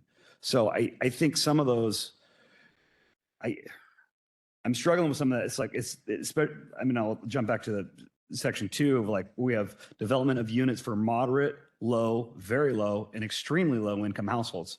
And I want better brackets on some of this stuff, that a little clearer definitions, because like, am I low income, moderate, low, extremely low? Those are defined. By dollar amounts? Yes, You betcha. every year. So, yeah. If I may, By state, also by HUD, those are defined. Go ahead, Janet. I was just going to say, while I have the definitions page open, I was going to pull up the definition for environmental justice, because that's where it links the terms overburdened community, vulnerable populations, and the prioritization. So while I'm here, here we go. Okay, can you all see that? So here's the new definition, and it's in the climate element. It's also called out in the transportation element and new requirements. So we'll just leave that up. But the last part is talking about prioritizing vulnerable populations and overburdened communities. And you have definition of extreme low income household, all of that. Also. Oh, yes, an extremely low income household definitions happens to be underneath. I like the last line with equitable distribution of resources and benefits. It's not saying take all of what you have and put it into that community. It's being equitable about the way that we evaluate how we spend our money and what community we serve. Yes. Okay.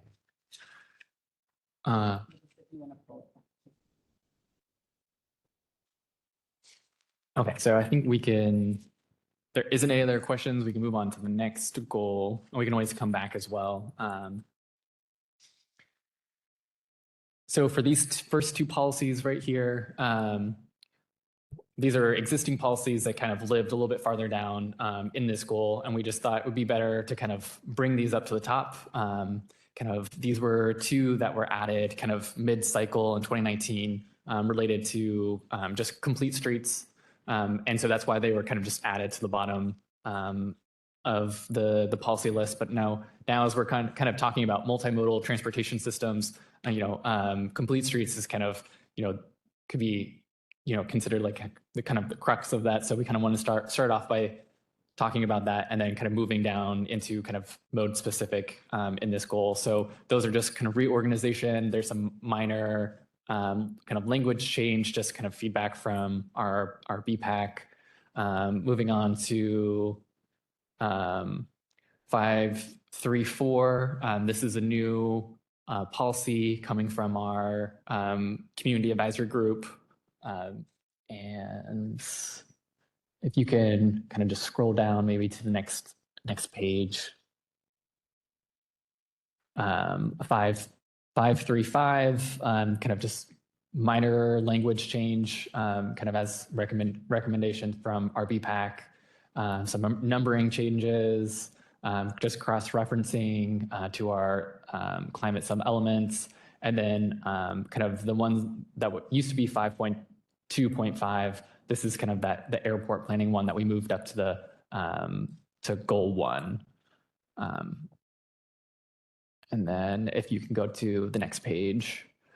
Here we just have some minor numbering changes, cross-referencing. Then we have a new policy here from our community advisory group.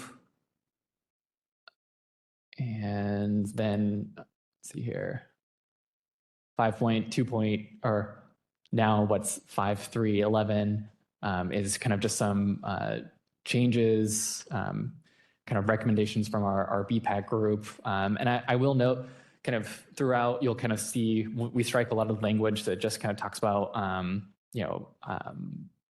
bikeways and kind of pedestrian facilities or bicycles and pedestrians. And we kind of changed it and swapped out the language to active transportation. This is kind of a new term that we saw kind of in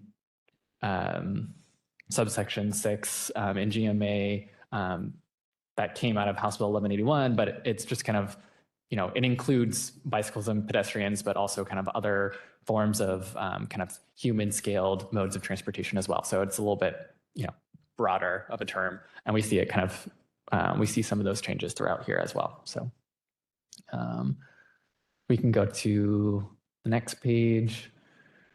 Let's see here. So 5.3.12, this is kind of one, we changed some wording in the beginning just to kind of, it was a little bit awkward. So just kind of help with kind of reading it. And then we changed some of that language to active transportation facilities, and then struck some language that we saw that might be kind of conflicting with some of the newer requirements that we're seeing out of subsection 6. But originally, this was a kind of feedback that we received from the BPAC, and then after reevaluating it, we did see that it kind of could potentially have some conflicts as well. So, and then what used to be 5.2.10, this is one that was moved up to goal 1, and then the 5.2.12 and 5.2.13, those were moved up to the beginning of the goal. And then if we want to, you can like split screen that a little bit so we can see both. 5214 and 5215. These are new policy recommendations to kind of help provide a little bit more direction on addressing some of the newer requirements within, that we saw with in subsection 6.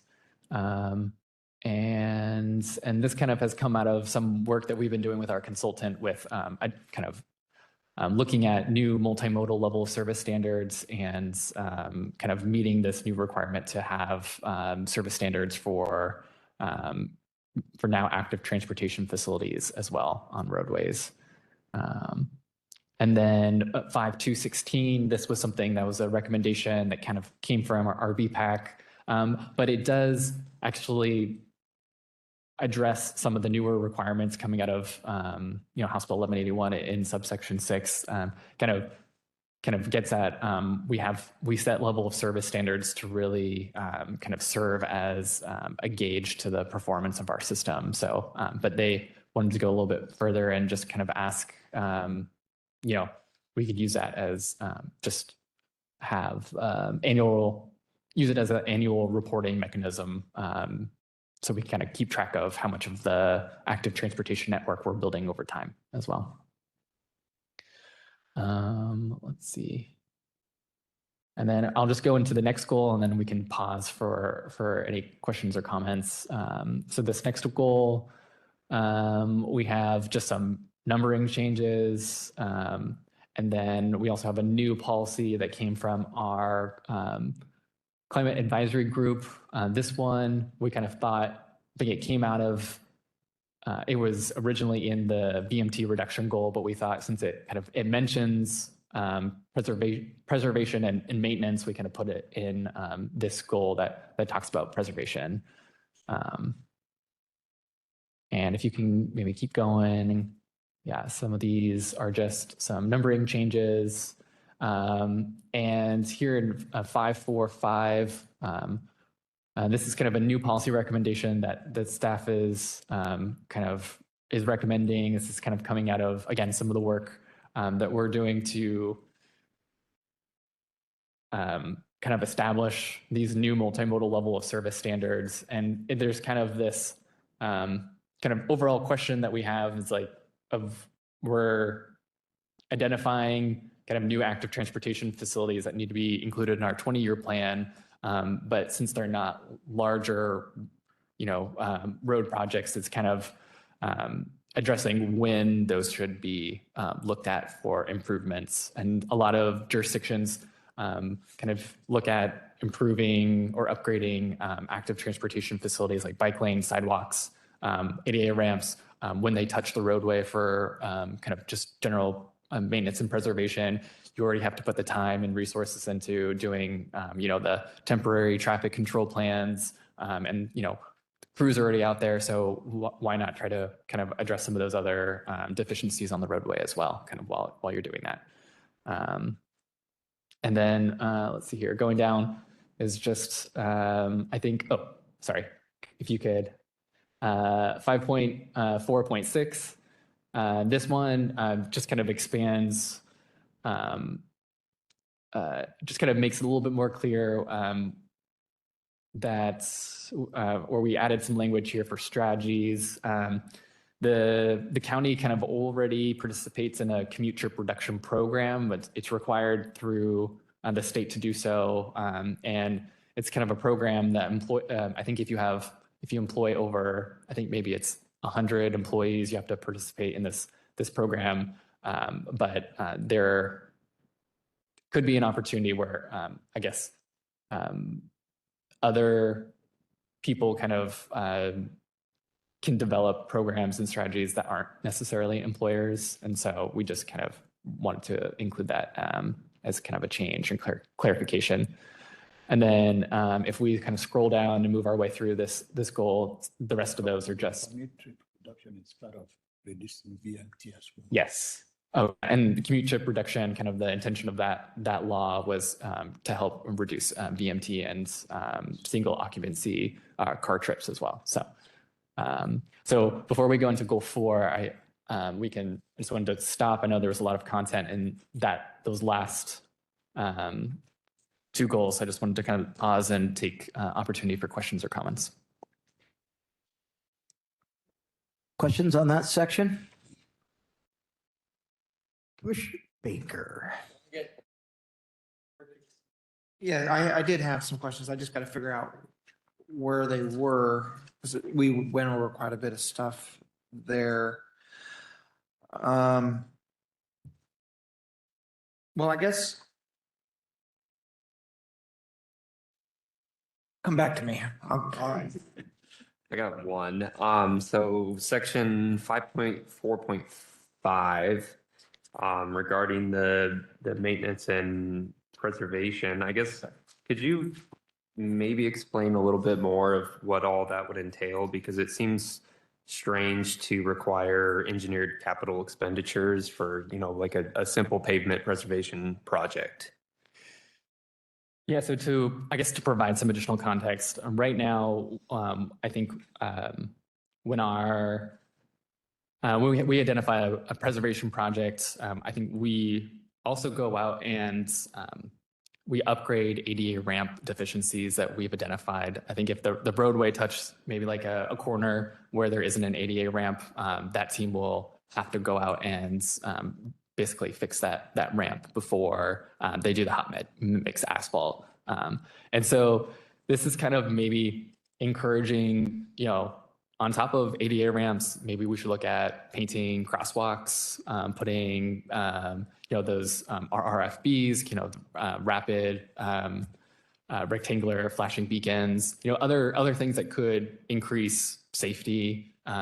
Maybe look at, just like the bike lanes, if there's space, maybe striping them accordingly. I think right now I think it's just practice to possibly just like stripe the roadway as it was, because I don't know, it was just the main focus of the project was just kind of repairing the asphalt for the most part. But there are like additional smaller scale improvements that could be made kind of while we're also there and touching the roadway. Okay. Please note that this says shall consider improvements. It doesn't require them.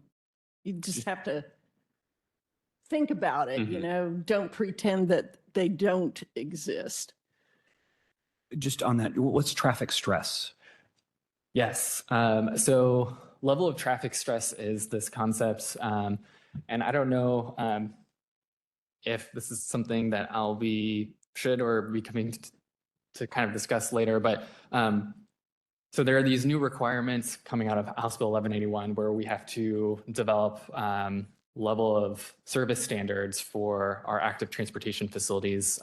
Level of traffic stress is a grading system that we use to basically grade sidewalks, bike lanes on their comfort and perceived safety for roadway users or for folks using them. And it's a metric that was developed, it's been around for a while, but when WashDOT updated their active transportation plan back in 2020, they identified it as kind of the preferred kind of performance metric to grade active transportation facilities. And so when the state came out with this kind of new requirement, WashDOT released some interim guidance, and their guidance was for jurisdictions to move forward or to consider using level of traffic stress as kind of the metric to use for the level of service standard. So it's a 1 through 4, 1 being the roadway has no or minimal stress for someone using it when they're walking or biking, and 4 is saying that it's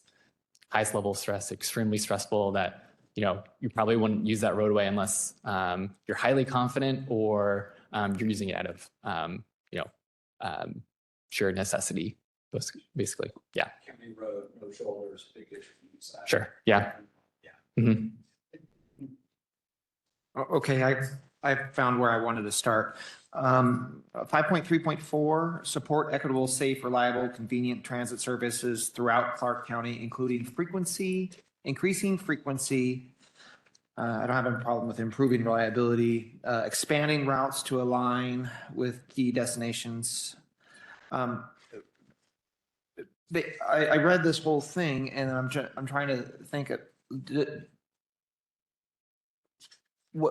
are people like, are we having a problem? Like, are we utilizing the public transportation? Like if we increase frequency and we expand routes, there's a cost involved with those things. And I know it says support equitable, support this stuff, but I'm trying to grapple with like the totality of all the stuff that we're talking about.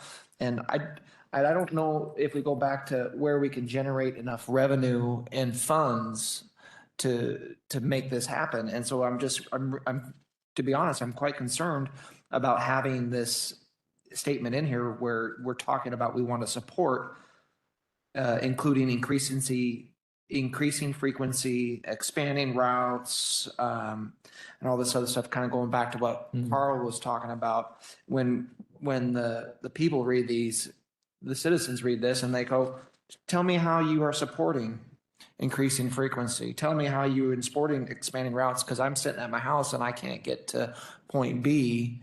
You know, can you talk? I'd like to have a discussion about this. So if you can talk about the thought process. Yes, this is Jenna. So this is a policy that came out of the Climate Project Community Advisory Group. And so this was a part of the suite of policies related to reducing vehicle miles traveled.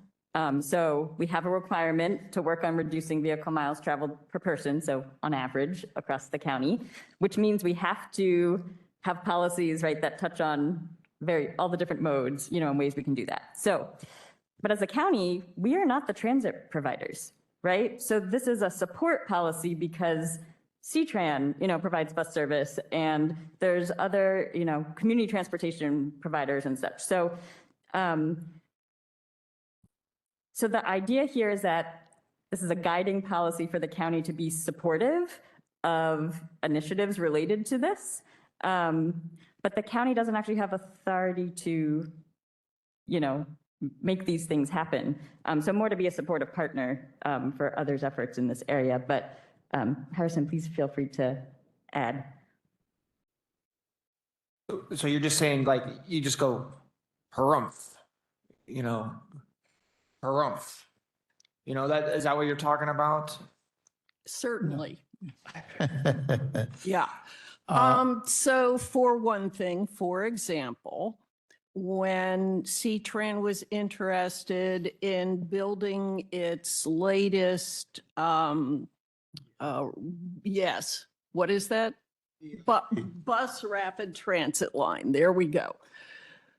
The question is, would we work with them, sign contracts with them, and so forth to go down certain county rights of way and design facilities that might require construction in county right of way? Or would we say harumph? Guess which we did. And those contracts were negotiated and agreed to as being reasonable solutions to problems that people saw in having two kinds of facilities have access to the same spot. And particularly when some of those spots, part of them was owned by the county and part of it's owned by the state. And then, you know, somebody else is involved in another piece of it. So this is support. We do what we can when it makes sense to do that to help C-Tran do what it does best. Thank you. Jeremy, can I tag on to your Please. question there? Because along the lines, it says, and explore alternatives such as regional rail on new and existing lines, prioritizing electric rail when possible. Is this to be viewed as a support of the MAX line coming into the county? Is that kind of, because it's regional rail, electric, is that kind of what that was aiming for there? Of that we should we should prioritize and support the electric regional rail, which would be the max line coming into the county. My understanding from CAG discussions and use of terms here is this is not talking about light rail. This is talking about regional rail, like whether it's, it could be part of the Amtrak service that's running through on the main lines, right, that go through the county. And there is some interest by some people in the community who would like to see the county short line railroad upgraded to be able to support passenger rail. So those kinds of ideas, but there's my understanding, though I'm not a transportation planner, is regional rail does not mean the same thing as light rail. But added to that, I calculated it like, I'm not saying anything with this statement, by the way, other than when and if we should be prepared. That's kind of how I read that, where I went, well, no, but at the same time, if and when we should be prepared. Is that a fair statement? I mean, Yes, I don't think it's saying. it's not no. permitting. Yeah, it's not that, and it's not that or this. It's saying, okay, look, at least we can, it's sometimes I think we get crazy when we start saying that horrible two words, light rail. And everybody, lights their hair on fire, but I get what you're saying, but I really didn't read it that way. And I just wanted you to know that. So.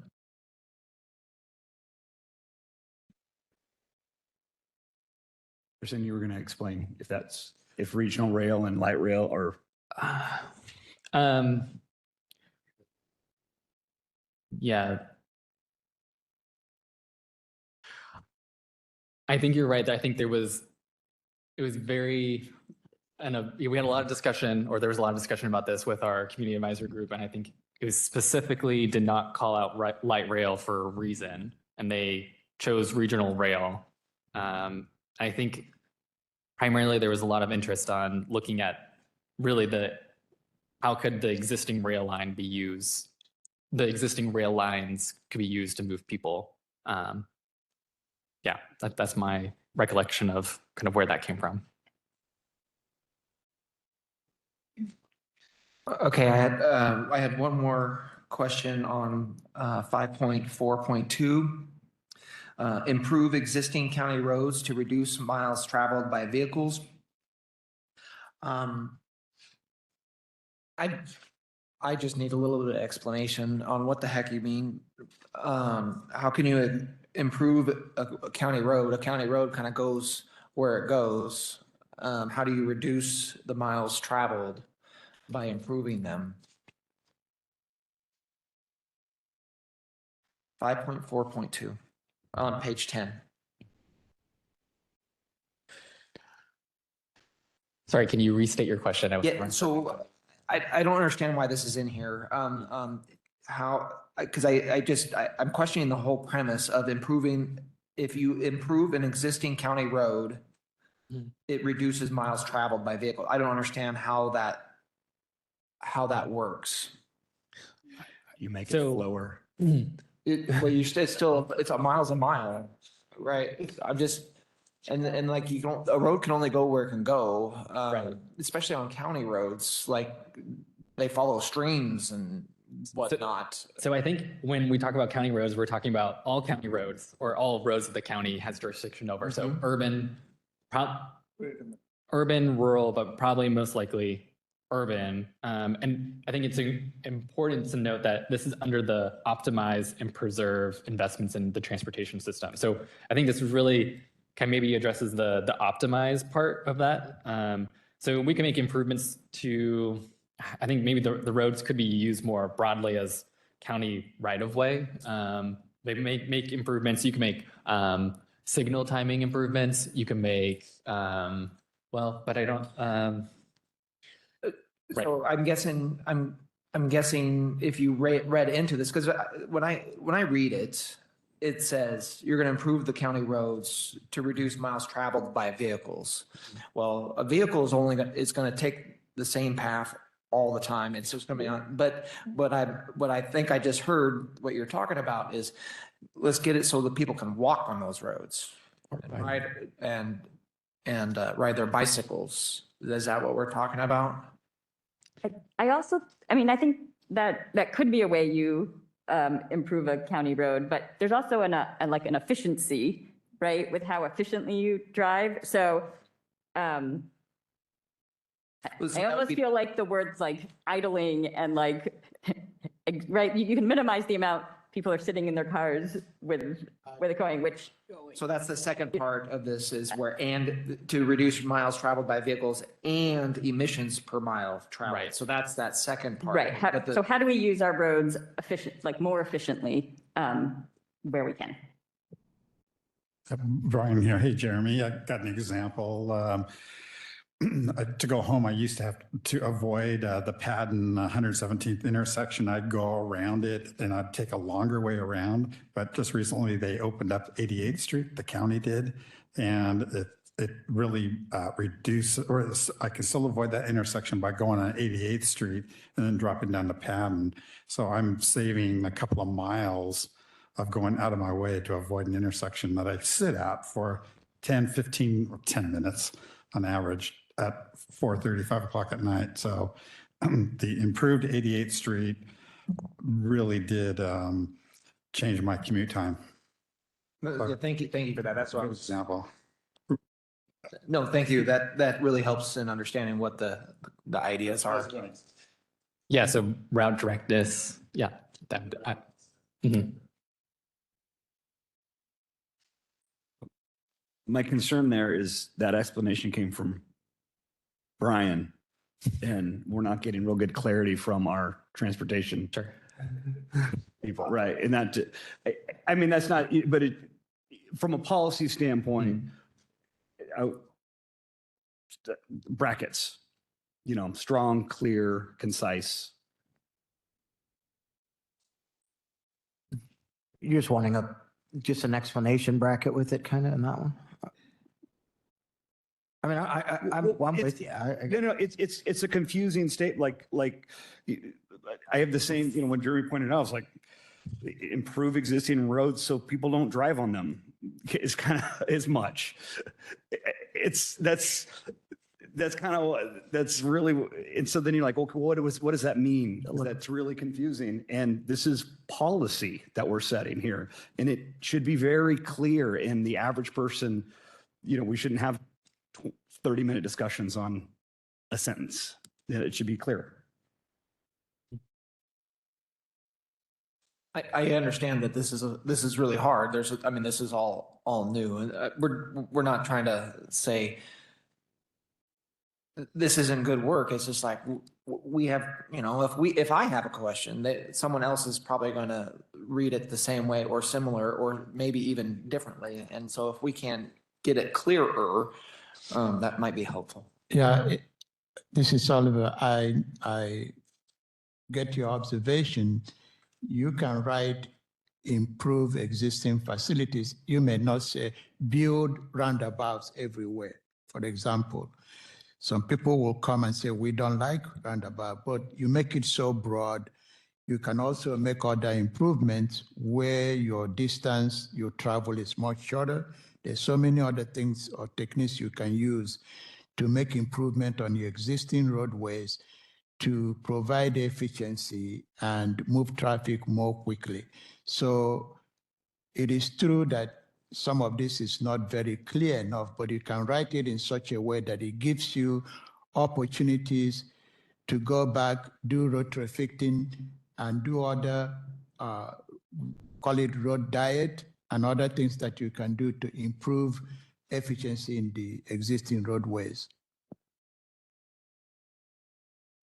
Hey, Harrison, Brian again. Hey, this is just housekeeping, but on page 11 and 12, the numbering system went awry. On 11 and 12, so 5.4.6. It's really 5.4.46. The next one's 57. Just needs to be straightened out a little bit. You can't see. You can't see it, it didn't come out clear. I see. Right, it looks like it's still there. As a strikeout. Right. So I think, yeah, we'll try to make that a little bit more clear, but I think the strikeout is right on the 4. Yeah. So that is a little confusing. But on the next one down, on 57, it's 0.57. There's no strikeout at all. Let's see here. I have a strikeout on mine. I don't know. Yeah. What Well, about I'll picture definitely, driver? I'll look at it. Yes. I don't need an answer. Yeah, for clean my glasses. Thanks, Carl. Okay. Let's see here. So we just finished up on System mobility. yeah, system mobility. Sorry, I'm gonna have to orient myself in this packet. Okay, system mobility policy, so 5.4, which is now being proposed as 5.5. Let's see here. So if you can go to page 12, yeah, you're right there. So the first three policies, these ones, just numbering changes. So we are kind of proposing to kind of split up this existing, what was existing 5.4.4 into basically just two separate policies. They kind of talk about a little bit different things. And so we kind of thought it would just be a little bit more clear to separate those out. And that's kind of, in both of those, we're kind of talking about, again, those new requirements for multimodal level service standards, and then the metric that we're kind of putting forward as the metric that we would use for the level service standards for active transportation facilities. And then, 5.5.6, kind of just cross-referencing to the reference. And I think that's it for that goal. So kind of moving on to 5.5, what's being now proposed is 5.6. We just have numbering. We have some cross-referencing. 5.6.3, this is a new policy coming out from the Climate Advisory Group. And so it talks about a couple different things, but it mentions safety a couple times in there. So we thought maybe it would fit best in this goal related to safety. And then the rest of the kind of existing policies for this goal is just kind of changing those numbers to kind of fit with reorganization. And then kind of 5.7, we start going into some of the other policies that are goals and policies that have been recommended through the Climate Advisory Group or the Community Advisory Group from the Climate Project. And so 5.7, again, this kind of addresses our new requirement to reduce VMT. And then these new kind of recommended policies are just kind of strategies of reducing VMT. So we have some that talks about parking requirements, remote work, collaboration for carpooling and ride sharing.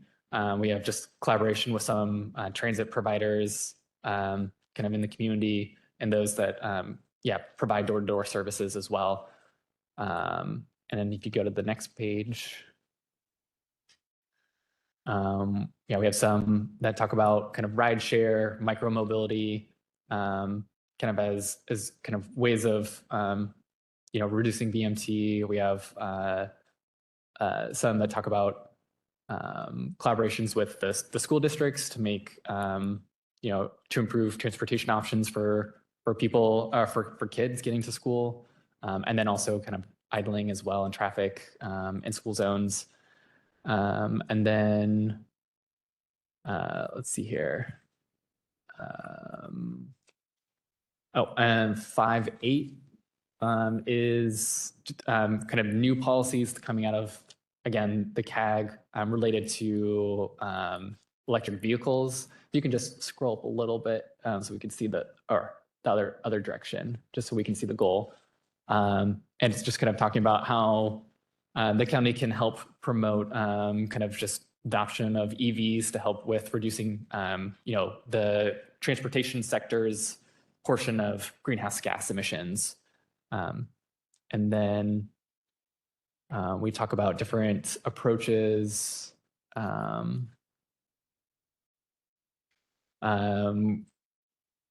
there's kind of some that talk about incentives, and then kind of just enhancing availability of kind of charging stations, kind of what that would look like. And then kind of scroll down a little bit more. Collaboration with kind of state, regional, and local agencies with kind of siting or locating charging stations for both, I think, personal use and for kind of freight or heavy duty vehicles. And let's see here, yeah. And then for 5.9, this is kind of a new goal, again, coming out of the kind of resilient sub-element, just ensuring the system, the transportation system is resilient to climate impacts. And then with that, it came with a recommendation of one policy, kind of talks about resiliency throughout the system. And then I'm just going to muscle through to the end because there isn't that many other changes. So what was 5.6, this was kind of funding for the transportation system, not that many different changes. Again, some verbiage change comes from the new definitions or language for active transportation instead of bike and ped. And yeah, I think that's it. So happy to go into more detail and answer questions on any of those newer goals or policies that you kind of saw right there.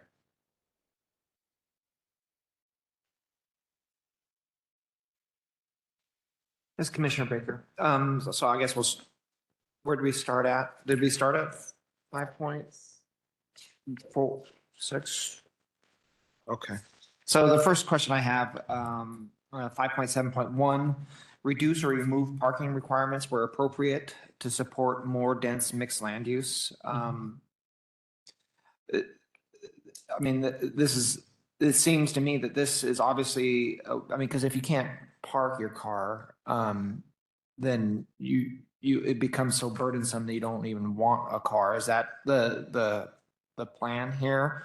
Because I live off of 40th and Washington, but on Columbia, they've taken all the parking off of Columbia, right? So when I go on 40th, every spot on my block has got a car in it.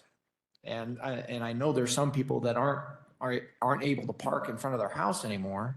And so I'm curious if we reduce or remove parking requirements. I know builders would probably love it because then they're able to do more dense. But is that like I'm wondering if this meets our goals of like the equitables. Like if you have a car, you can't even park it, and you can only afford a house or a space in this where they don't do any parking because that allows the builder to build a housing complex that's cheaper, but then you can't park your car anywhere.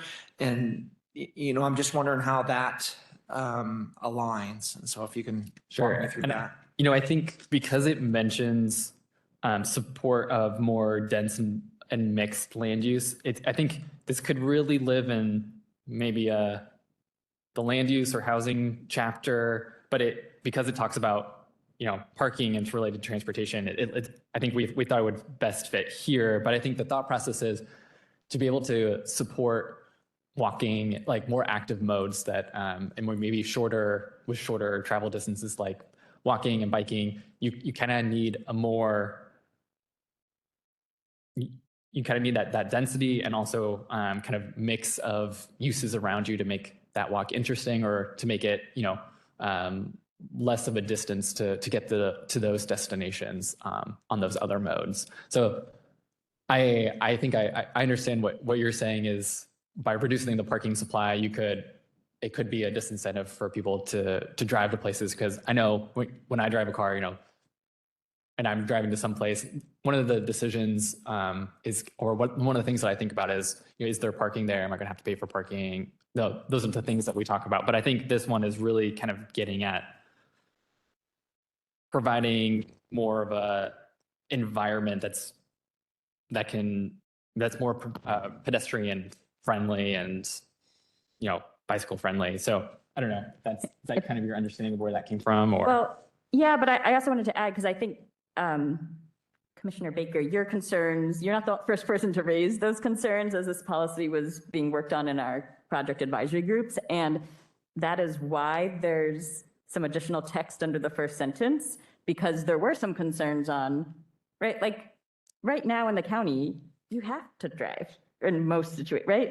Our other options aren't great, right? So where is it appropriate to incentivize, or reduce parking requirements, and where is it not, and that kind of thing. So there were some concerns, because I think we heard the stories too in my neighborhood, people are parking on their yards, and right, there's not enough space, all that. So it is a balance, and that's why that additional text ended up being added there to make more people comfortable with it as a policy, to make sure you are very thoughtful about where do you do this, when do you do it, that kind of thing. Thank you for that. The next question I had was in 5.7.5. It explicitly says provide subsidies to purchase and or programs to share, e-bikes and scooters and stuff like that. And my question is, where is the money coming from to buy said scooters? And where's those resources? Because it literally says provide subsidies to purchase. And so that says to me, you're not supporting, you're not encouraging, you are providing. And so I was curious on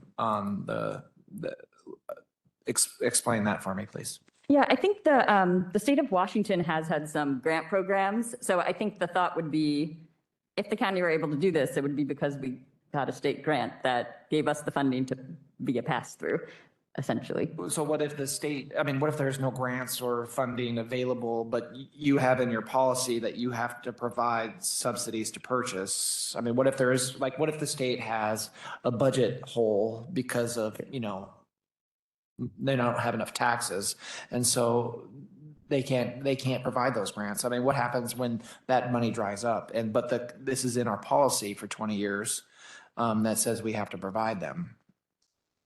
Well, I looked to Chris and Oliver to verify, but my understanding is it's a guiding policy. So we do this, but if there's no money to do it, we can't. Do it, yeah. But I agree with you. If there is no funding or grants to go after, you're not mandated to do it. Well, can we put in there, we provide subsidies if grants are available?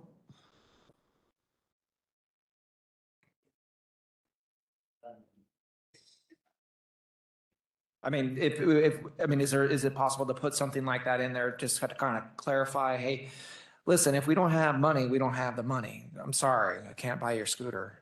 But maybe another question though is, should the county actually be doing that, and shouldn't the state be doing that? Why would that be a county function? And I think the same with 5.8.2, where it's offer incentives for EVs, because that right now those tax credits come from the feds, even though that's going away. And then also the state has some programs as well. And so it doesn't seem like a responsibility that should fall to a county, a city, a local jurisdiction. I would agree. I don't believe either policy referenced here should be stricken completely. There's no reason from a county level that it should be a county policy, because obviously if the county gets a grant, we're going to distribute it. But as far as having it as part of our policy to distribute, basically the policy, then what you're saying is the policy is to distribute grants when they're available. I don't think we need a policy that says that. I think we just strike it.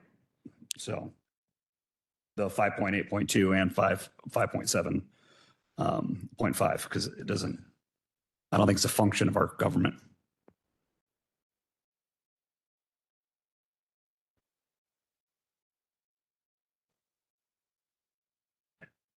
Jeremy, keep going. No, I think that's it. I think that's enough. Thank I you. actually have something, Mrs. Eldon. So under 5.7.2, it says about encourage remote work, but then in the middle of the paragraph, and this goes along with what Jeremy was saying, remote work incentives should be paired with commute work trip reduction strategies like carpooling.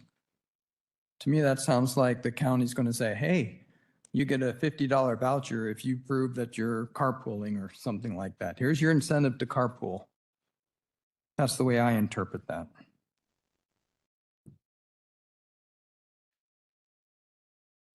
I don't know whether this is true or not because I have never carpooled, systematically, regularly carpooled to work here, but it used to be that if you carpooled to work at the county, you got a reduced price for your parking space. If you take the bus to work, you get a reduced bus pass. So those are some of the sorts of incentives and strategies. And so as I mentioned, the commute trip reduction, that is a program where, if you're an employer that employs over 100 employees, you have to kind of create a plan of how you're going to encourage single occupancy travel kind of among your workforce. And yeah, as kind of Chris mentioned, there's an online portal called Get There Southwest Washington. You can sign up and they have different things that go on. If you log kind of maybe like ways that you've alternatively gotten to work without driving a car, you can be entered into a raffle for gift cards and stuff like that. So there are things like that are kind of going on. It's very small incentives. It's like $25, $50, but those are the things that are kind of going on right now. I think on that one, I wrote big problem on 5.7.2, the encourage remote work. The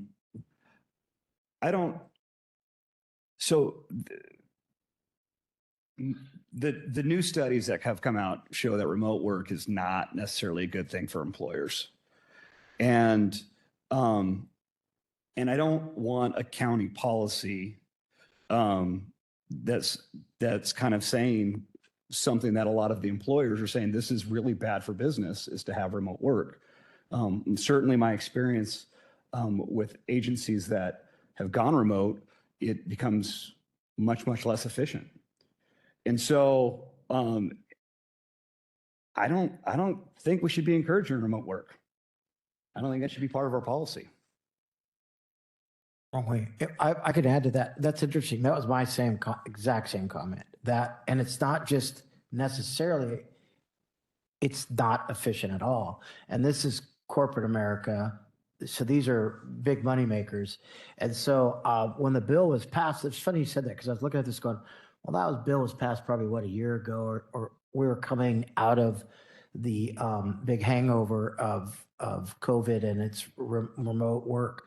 And I think it does have its place. I want to be clear because there are whatever, but I think that when you say we encourage remote work, all right, you're encouraging a less, it's not a good system, but then you go farther and you say we're going to improve broadband infrastructure, apparently, resources where needed, and then remote should be paired with commute trip reduction. We immediately go from remote incentives should be paired with commute trip reduction strategies like carpooling, makes sense, transit passes. So I don't know how those two are just like lumped right together when we got one up here that's like, okay, there's some research out here that probably still needs to be done. But then you go down to this other one where we know that carpooling where able is efficient and all these other things. So I don't know how those two just got kind of smashed together.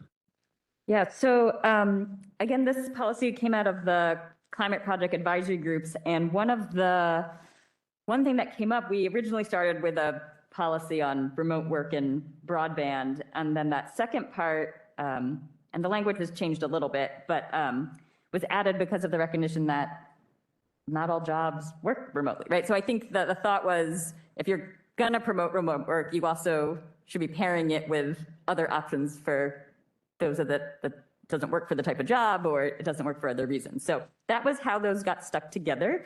But clearly could be written in different ways or to be more clear. I would recommend striking that whole section. Jack, though, the only thing I would say, if we're in this vehicle mile reduction here, that I mean, these are proven carpooling. You don't, these are encouraged. We need to encourage you to carpool. There's nothing wrong with that, I don't think. We need to encourage you transit passes. Walking and biking to work. I'd love to walk. I live 30 miles from my school, but I would love to ride my bike. Yeah, I'm running right now out there, but I think those are real. Hey, you know, we can do something there. But when we start talking about this other thing, I just don't want to muddy them up. Is all I'm saying to you is let you go. Okay, don't strike the whole thing. Throw the baby out with the bathwater. Just let's separate that one out, maybe, and cut the first one, or if we're allowed to.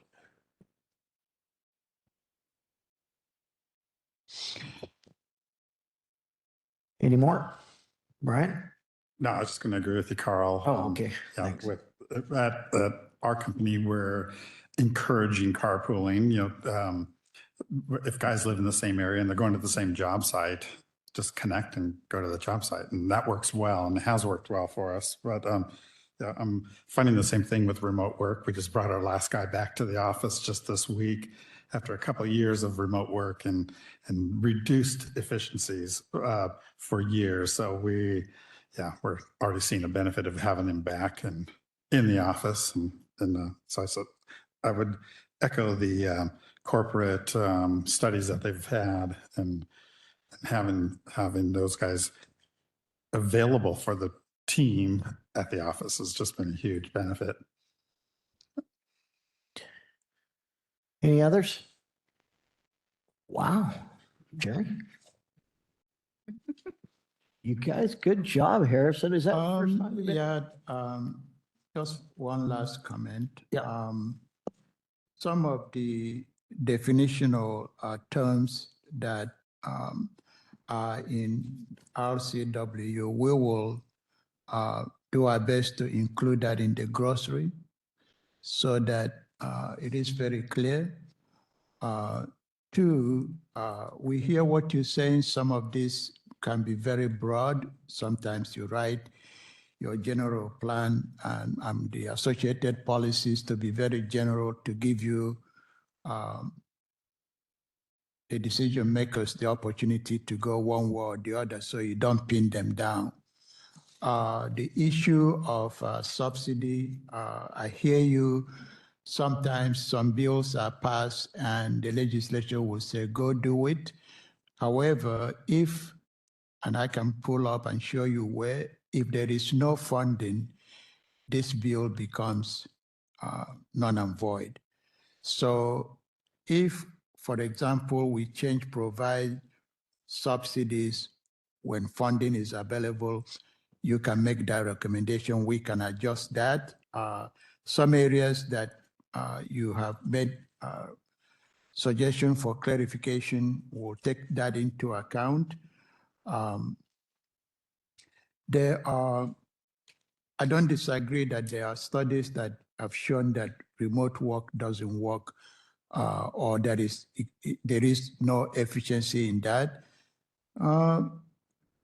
Not because of COVID, but there are also studies that have shown that there is an increase in the number of remote work, if you will. And there are some employees that are having that or requesting for that option to have the opportunity to work from home, if you will. So real good points. We'll take that into consideration. And you can only encourage, you can only enhance, you can only promote. That's how you write general policies so that it gives you wiggle room for those decision makers. And then for us staff, if we are writing a code to implement some of these policies, it gives us a mechanism to say, yeah, that gets us close to that. So I'll leave it at that. We will identify definitions and include it in grocery so that the words are very defined. You're doing remote work, commute trip reduction, other mechanism, all that getting you to reduce vehicle mile travel and reduce greenhouse emission. Those are just strategies that when combined gets you to that goal. I don't disagree that some of this needs further clarifications. So we will take your recommendation and see what we can do before you see this again. But I will also add that individual staff, it doesn't stop you from sending us additional questions, comments that you may have. We will be prepared to hear we heard you. Here are the changes that we have recommended. The county-wide planning policy is much difficult to do, but unincorporated area where the county has jurisdictions, we can make changes to those policies. When it's county-wide planning policy, there is a process, a mechanism to go through in order to get everyone or all the city partners to agree on a county amendment to the county-wide planning policy. So thank you for all your suggestions. Is it wishy-washy? Yeah, some of them will be. It requires clarification, and we take that and your input to heart. Send us questions, send us your comment. We will consider those, and when we come to a hearing, don't wait until we come to a hearing. This will all be packaged. What my last comment will be that as we go through the, when we get to the preferred, we'll see what the land use will look like or what is being advanced as the preferred land use option, which will be part of your recommendation. And that will trigger us to revisit all this policy and then determine that there is a need for a change or a tweak based on the land use that is being advanced as the next 20-year growth plan for the county.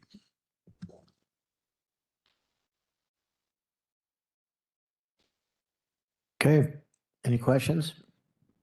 No, go ahead. The only question I have is just like, if maybe Oliver, you could share with us where we are in the planning, like where we are in the process, like what's our next steps, how many more, how many more chapters, when are we gonna start? Like, if you could just share what direction we're going in the next couple of You months. have one more work session. You haven't seen the land use chapter. So that will be July 31st. Okay. So that's when you see the land use chapter. In terms of the process,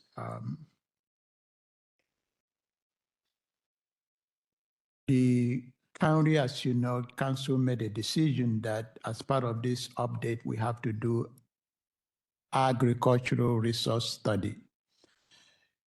The council will be having a hearing, I believe, on July 15th to consider giving the contract to the firm that we've determined could do the job. So if they approve that on July 15th, that will give us opportunity to reassess our schedule, and then we will be updating that timeline and share that with council and the public as well, because we are really behind. So that's what I can tell you in terms of process. We have actually three consultants that are helping us out on housing. So at some point, you're going to see the same through process we went when we did the changes to the middle housing code. So the same housing consultant is helping us to get to the changes to the multi-family code district. We've had two forum meetings. Councilor, Planning Commissioner Harun, I think you participated in one of the housing forum. I may be wrong.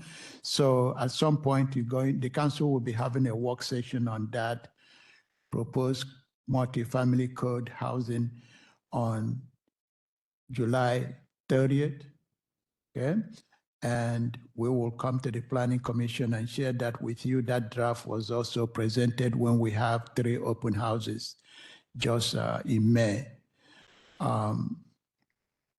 Then we have a consultant working on our environmental impact statement. That work we're anticipating will, because of all the delays, we're anticipating that could be completed in October. The City of Vancouver just released their own draft. This is the first time that a city have done their own EIS work. So the City of Vancouver just released their DEIS and allowing 2 months for comment. Because you will agree the plan that they're putting out is just, I don't know how they're going to do it in terms of the density and the intensity that they have in their 2 options. It's not a criticism, it's just an observation.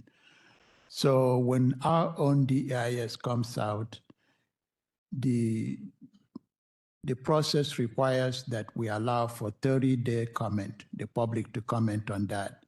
So if the county DEIS is issued in October, let's say October 1st, assuming it's October 1st, we will allow a comment period for 30 days, which pushes us into October 31st.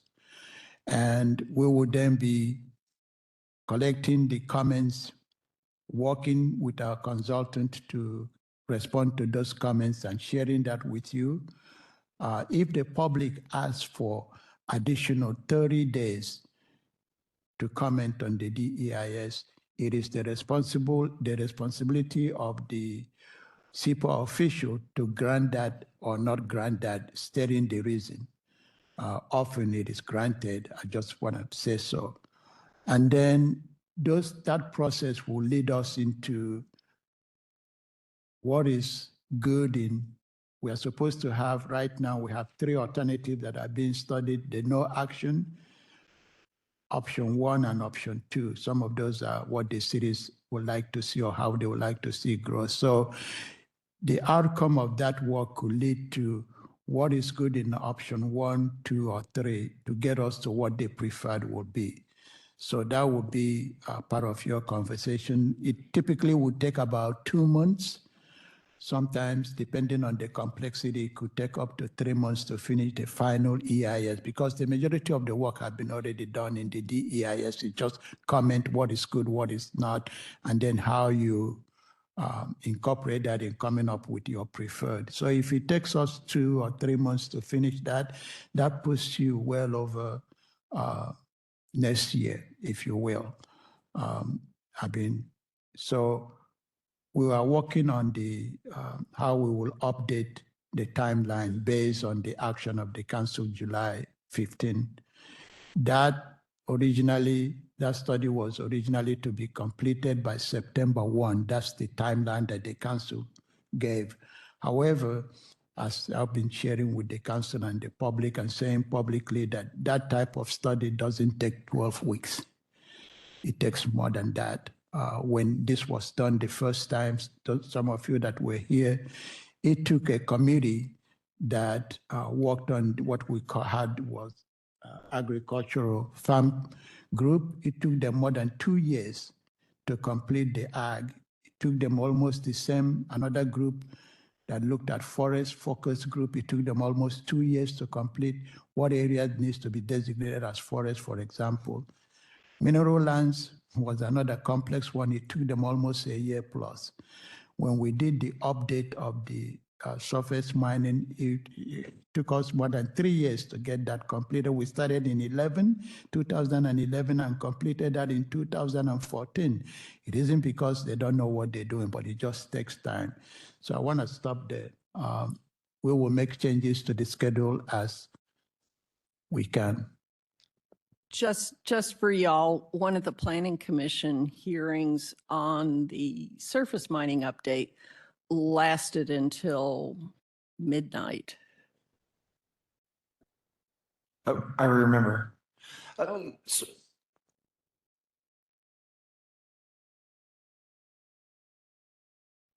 It's the whole code and mapping process. So it was a grind.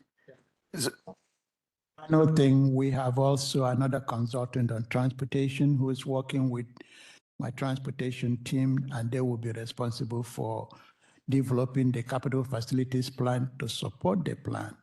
How are we going to pay for whatever the preferred plan is? So in terms of road, new road improvements, so forth, that is going to be part of the transportation element. And yeah, I'll stop there and we'll see. Well, just for clarification, so obviously we're not going to meet the statutory or the deadline that they're giving us. Is there, I mean, do they give us grace for that as long as we're doing our best effort? I mean, what, in your experience, do they allow us, 6 months? I mean, I know they say they don't, but what if it takes us 6 months past? What? The only thing I can say is that recall that the legislature gave us additional 6 months. We were supposed to complete this by June 30th of 2025. That is 2 weeks ago or so, okay? They gave us additional 6 months, and we are not the only county that they did that. The 2026 adopters, they've already given them another additional 6 months to December of 2026, just as an example. I don't know what is going to happen. I suspect that because our plan is supposed to be submitted to the State Department of Commerce on the due date, on or before the due date. Now that we are not going to meet that statutory deadline, it's likely that they will put us into a column of overdue. Now, I don't know what's going to happen. Our legal counsel can correct me if I'm wrong, but if we are challenged that we didn't meet our timeline, it's up to the growth board to decide or find us that we are in not compliance. Then I don't know what that means, because I've said, well, what are we supposed to do? Report on our actions taken to achieve compliance within 60 days of their decision. That's what we're supposed to do. I don't think they care, frankly, whether we think that that's an impractical order. They just want us to do it. But we don't know, maybe nobody will appeal based on that. And the interesting thing is I don't think that the 6 months extra we were given was because we had to study ag lands. I agree with you, Chris. That is not the reason. That is why. But I've shared this with council and the public. If we were not, or the council didn't ask that we do this ag study, we would have met our deadline. I've made that publicly. We would have worked to meet that statutory deadline, that additional 6 months. So the council have made the decision. They are the decision makers. I don't make policy. So we are going along with that to get that work done. And it could inform them, because we have some, I don't know if any of you came to the open house. I know the one we had the first time, Planning Commissioner Eldon came to that. This one we just completed by, where we had a self-paced open house that ended June 30th, where individual can go and view it and comment as well. So the last thing I will add is that we have received, we are now beginning to, we will be summarizing all the comments, because the self-paced open house closed June 30th. So staff are working on summarizing all the comments received. So we will share that with the Planning Commission and Council at a date yet to be determined. So we'll keep you informed. As I said earlier, the last chapter you're going to be seeing is land use. We're not picking this because they are the first chapters we looked at, I may call just low hanging fruit. There isn't any particular, eye-popping issues, community design, annexation, things like that. The other thing I will have to say is I think the council will be having a work session. I can't remember the date on annexation.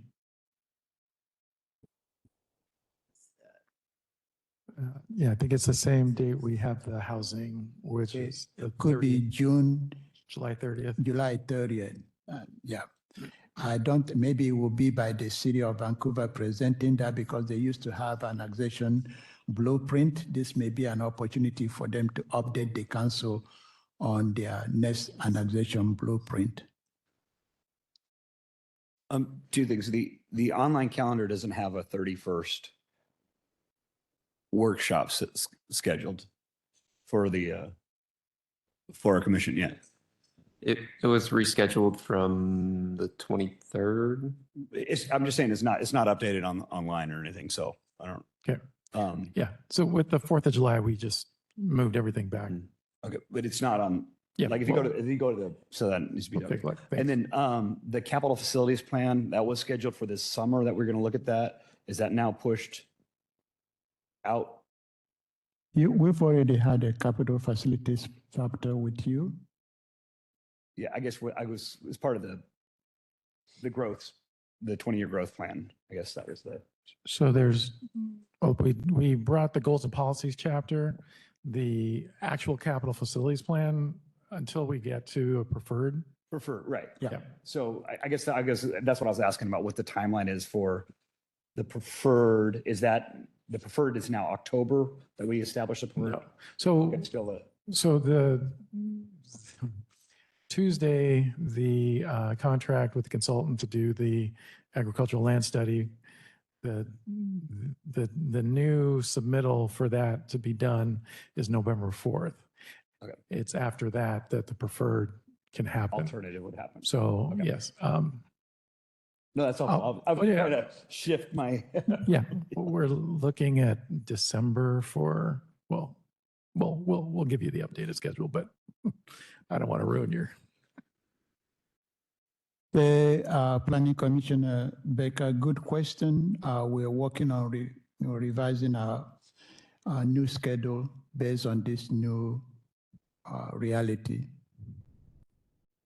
Thank you. Thank you so much. I just really appreciate all the hard work you guys are doing. I know it's a big task and looking forward to the next meeting.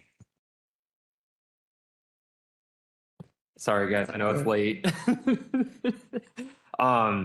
But Oliver, you said something that kind of raises a concern with me. And at the very beginning, when we were talking about the subsidies when funding available, regarding electric vehicles, affordable housing, and using that language where funding available, but then we also are implementing a policy of generating revenue from local and regional resources, which was almost described as the resources are the bank accounts of taxpayers in Clark County. And it's hard for me to want to support policies that could potentially raise sales tax and property taxes here when across the board, the state of Washington just raised taxes like crazy this year.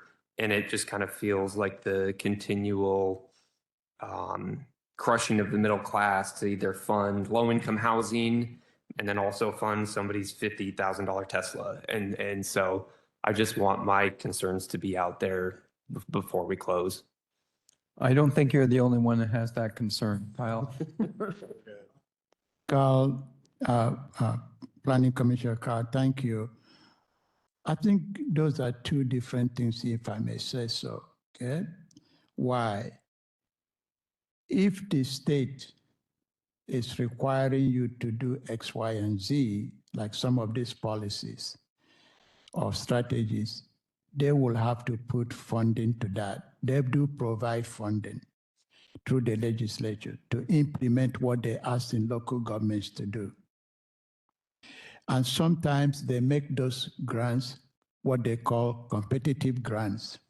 Okay, you apply for it, you specify how new things you will do will get satisfied the obligation of those grants. It is out there. Yes, there are shrinking pools. I get that. I'm not advocating for increasing property tax. But there are other mechanisms that local governments have taken. For example, growth doesn't pay for itself. And I'm not making an editorial comment. Sometimes local, like cities, could increase their sewer and water rate in order to pay for improvement or enlargement of their facilities. That's how they pay for that. Similarly, the county or cities can take 1% on road fund tax. That's how you get revenue or resources to make improvement, or even if it's for preservation of your existing facilities, it gotta come somewhere. Now, in terms of electric vehicle, the federal government used to subsidize that or give money or provide some funding for the state to help those that want to acquire electric vehicle. So that is how those type of funding comes to be. I mentioned, we all said affordable housing is an issue. The city of Vancouver took that, and I would say the resident of Vancouver was generous enough to pass that proposition when it came through, and they, again, voted for it to continue. And if you look at Vancouver, they have made significant improvement in housing affordability. So, or dealing with affordable housing and working with VHA to do so. I don't go to Council on Homelessness, but they have conversation about what other mechanism can the county take to address housing affordability and homelessness issue. For example, if this county council decide to put a sales tax on the levy on outside for a vote, that is something that the residents of Clark County will have to vote on. If they see that that's another way to get to resolving some of the issues or prioritizing what the case may be. There are some communities, as you know, cities, county, the legislature, I hear what you're saying. You remember the legislature of a long time ago you can only raise property tax by 1%. During this last session, they had a conversation of increasing that to 3%. It didn't pass. So the counties and cities are still limited to that 1%. So some counties take it, some counties bank it. So I don't know what to say except to say that the legislature, when the funding is there, they will provide funding. The same is true for even transportation. The transportation budget, they can raise taxes by increasing how much we pay at the pump or additional sales tax they add to gas. If you look at Washington State, I think Washington State may have the highest gas, you pay per gallon. Those that live here pay that. Okay, so I'm just making an observation that those are some of the ways I do budgeting. I prepare my budget. Sometimes I tell the council, I don't have the resources. I need the resources. What do I mean? I need extra body.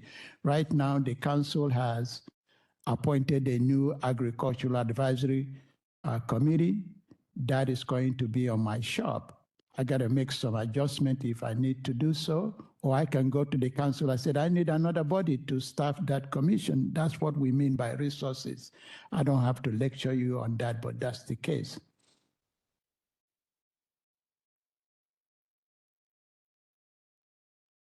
Thank you, Oliver. Any other questions, comments? Anything good for the order?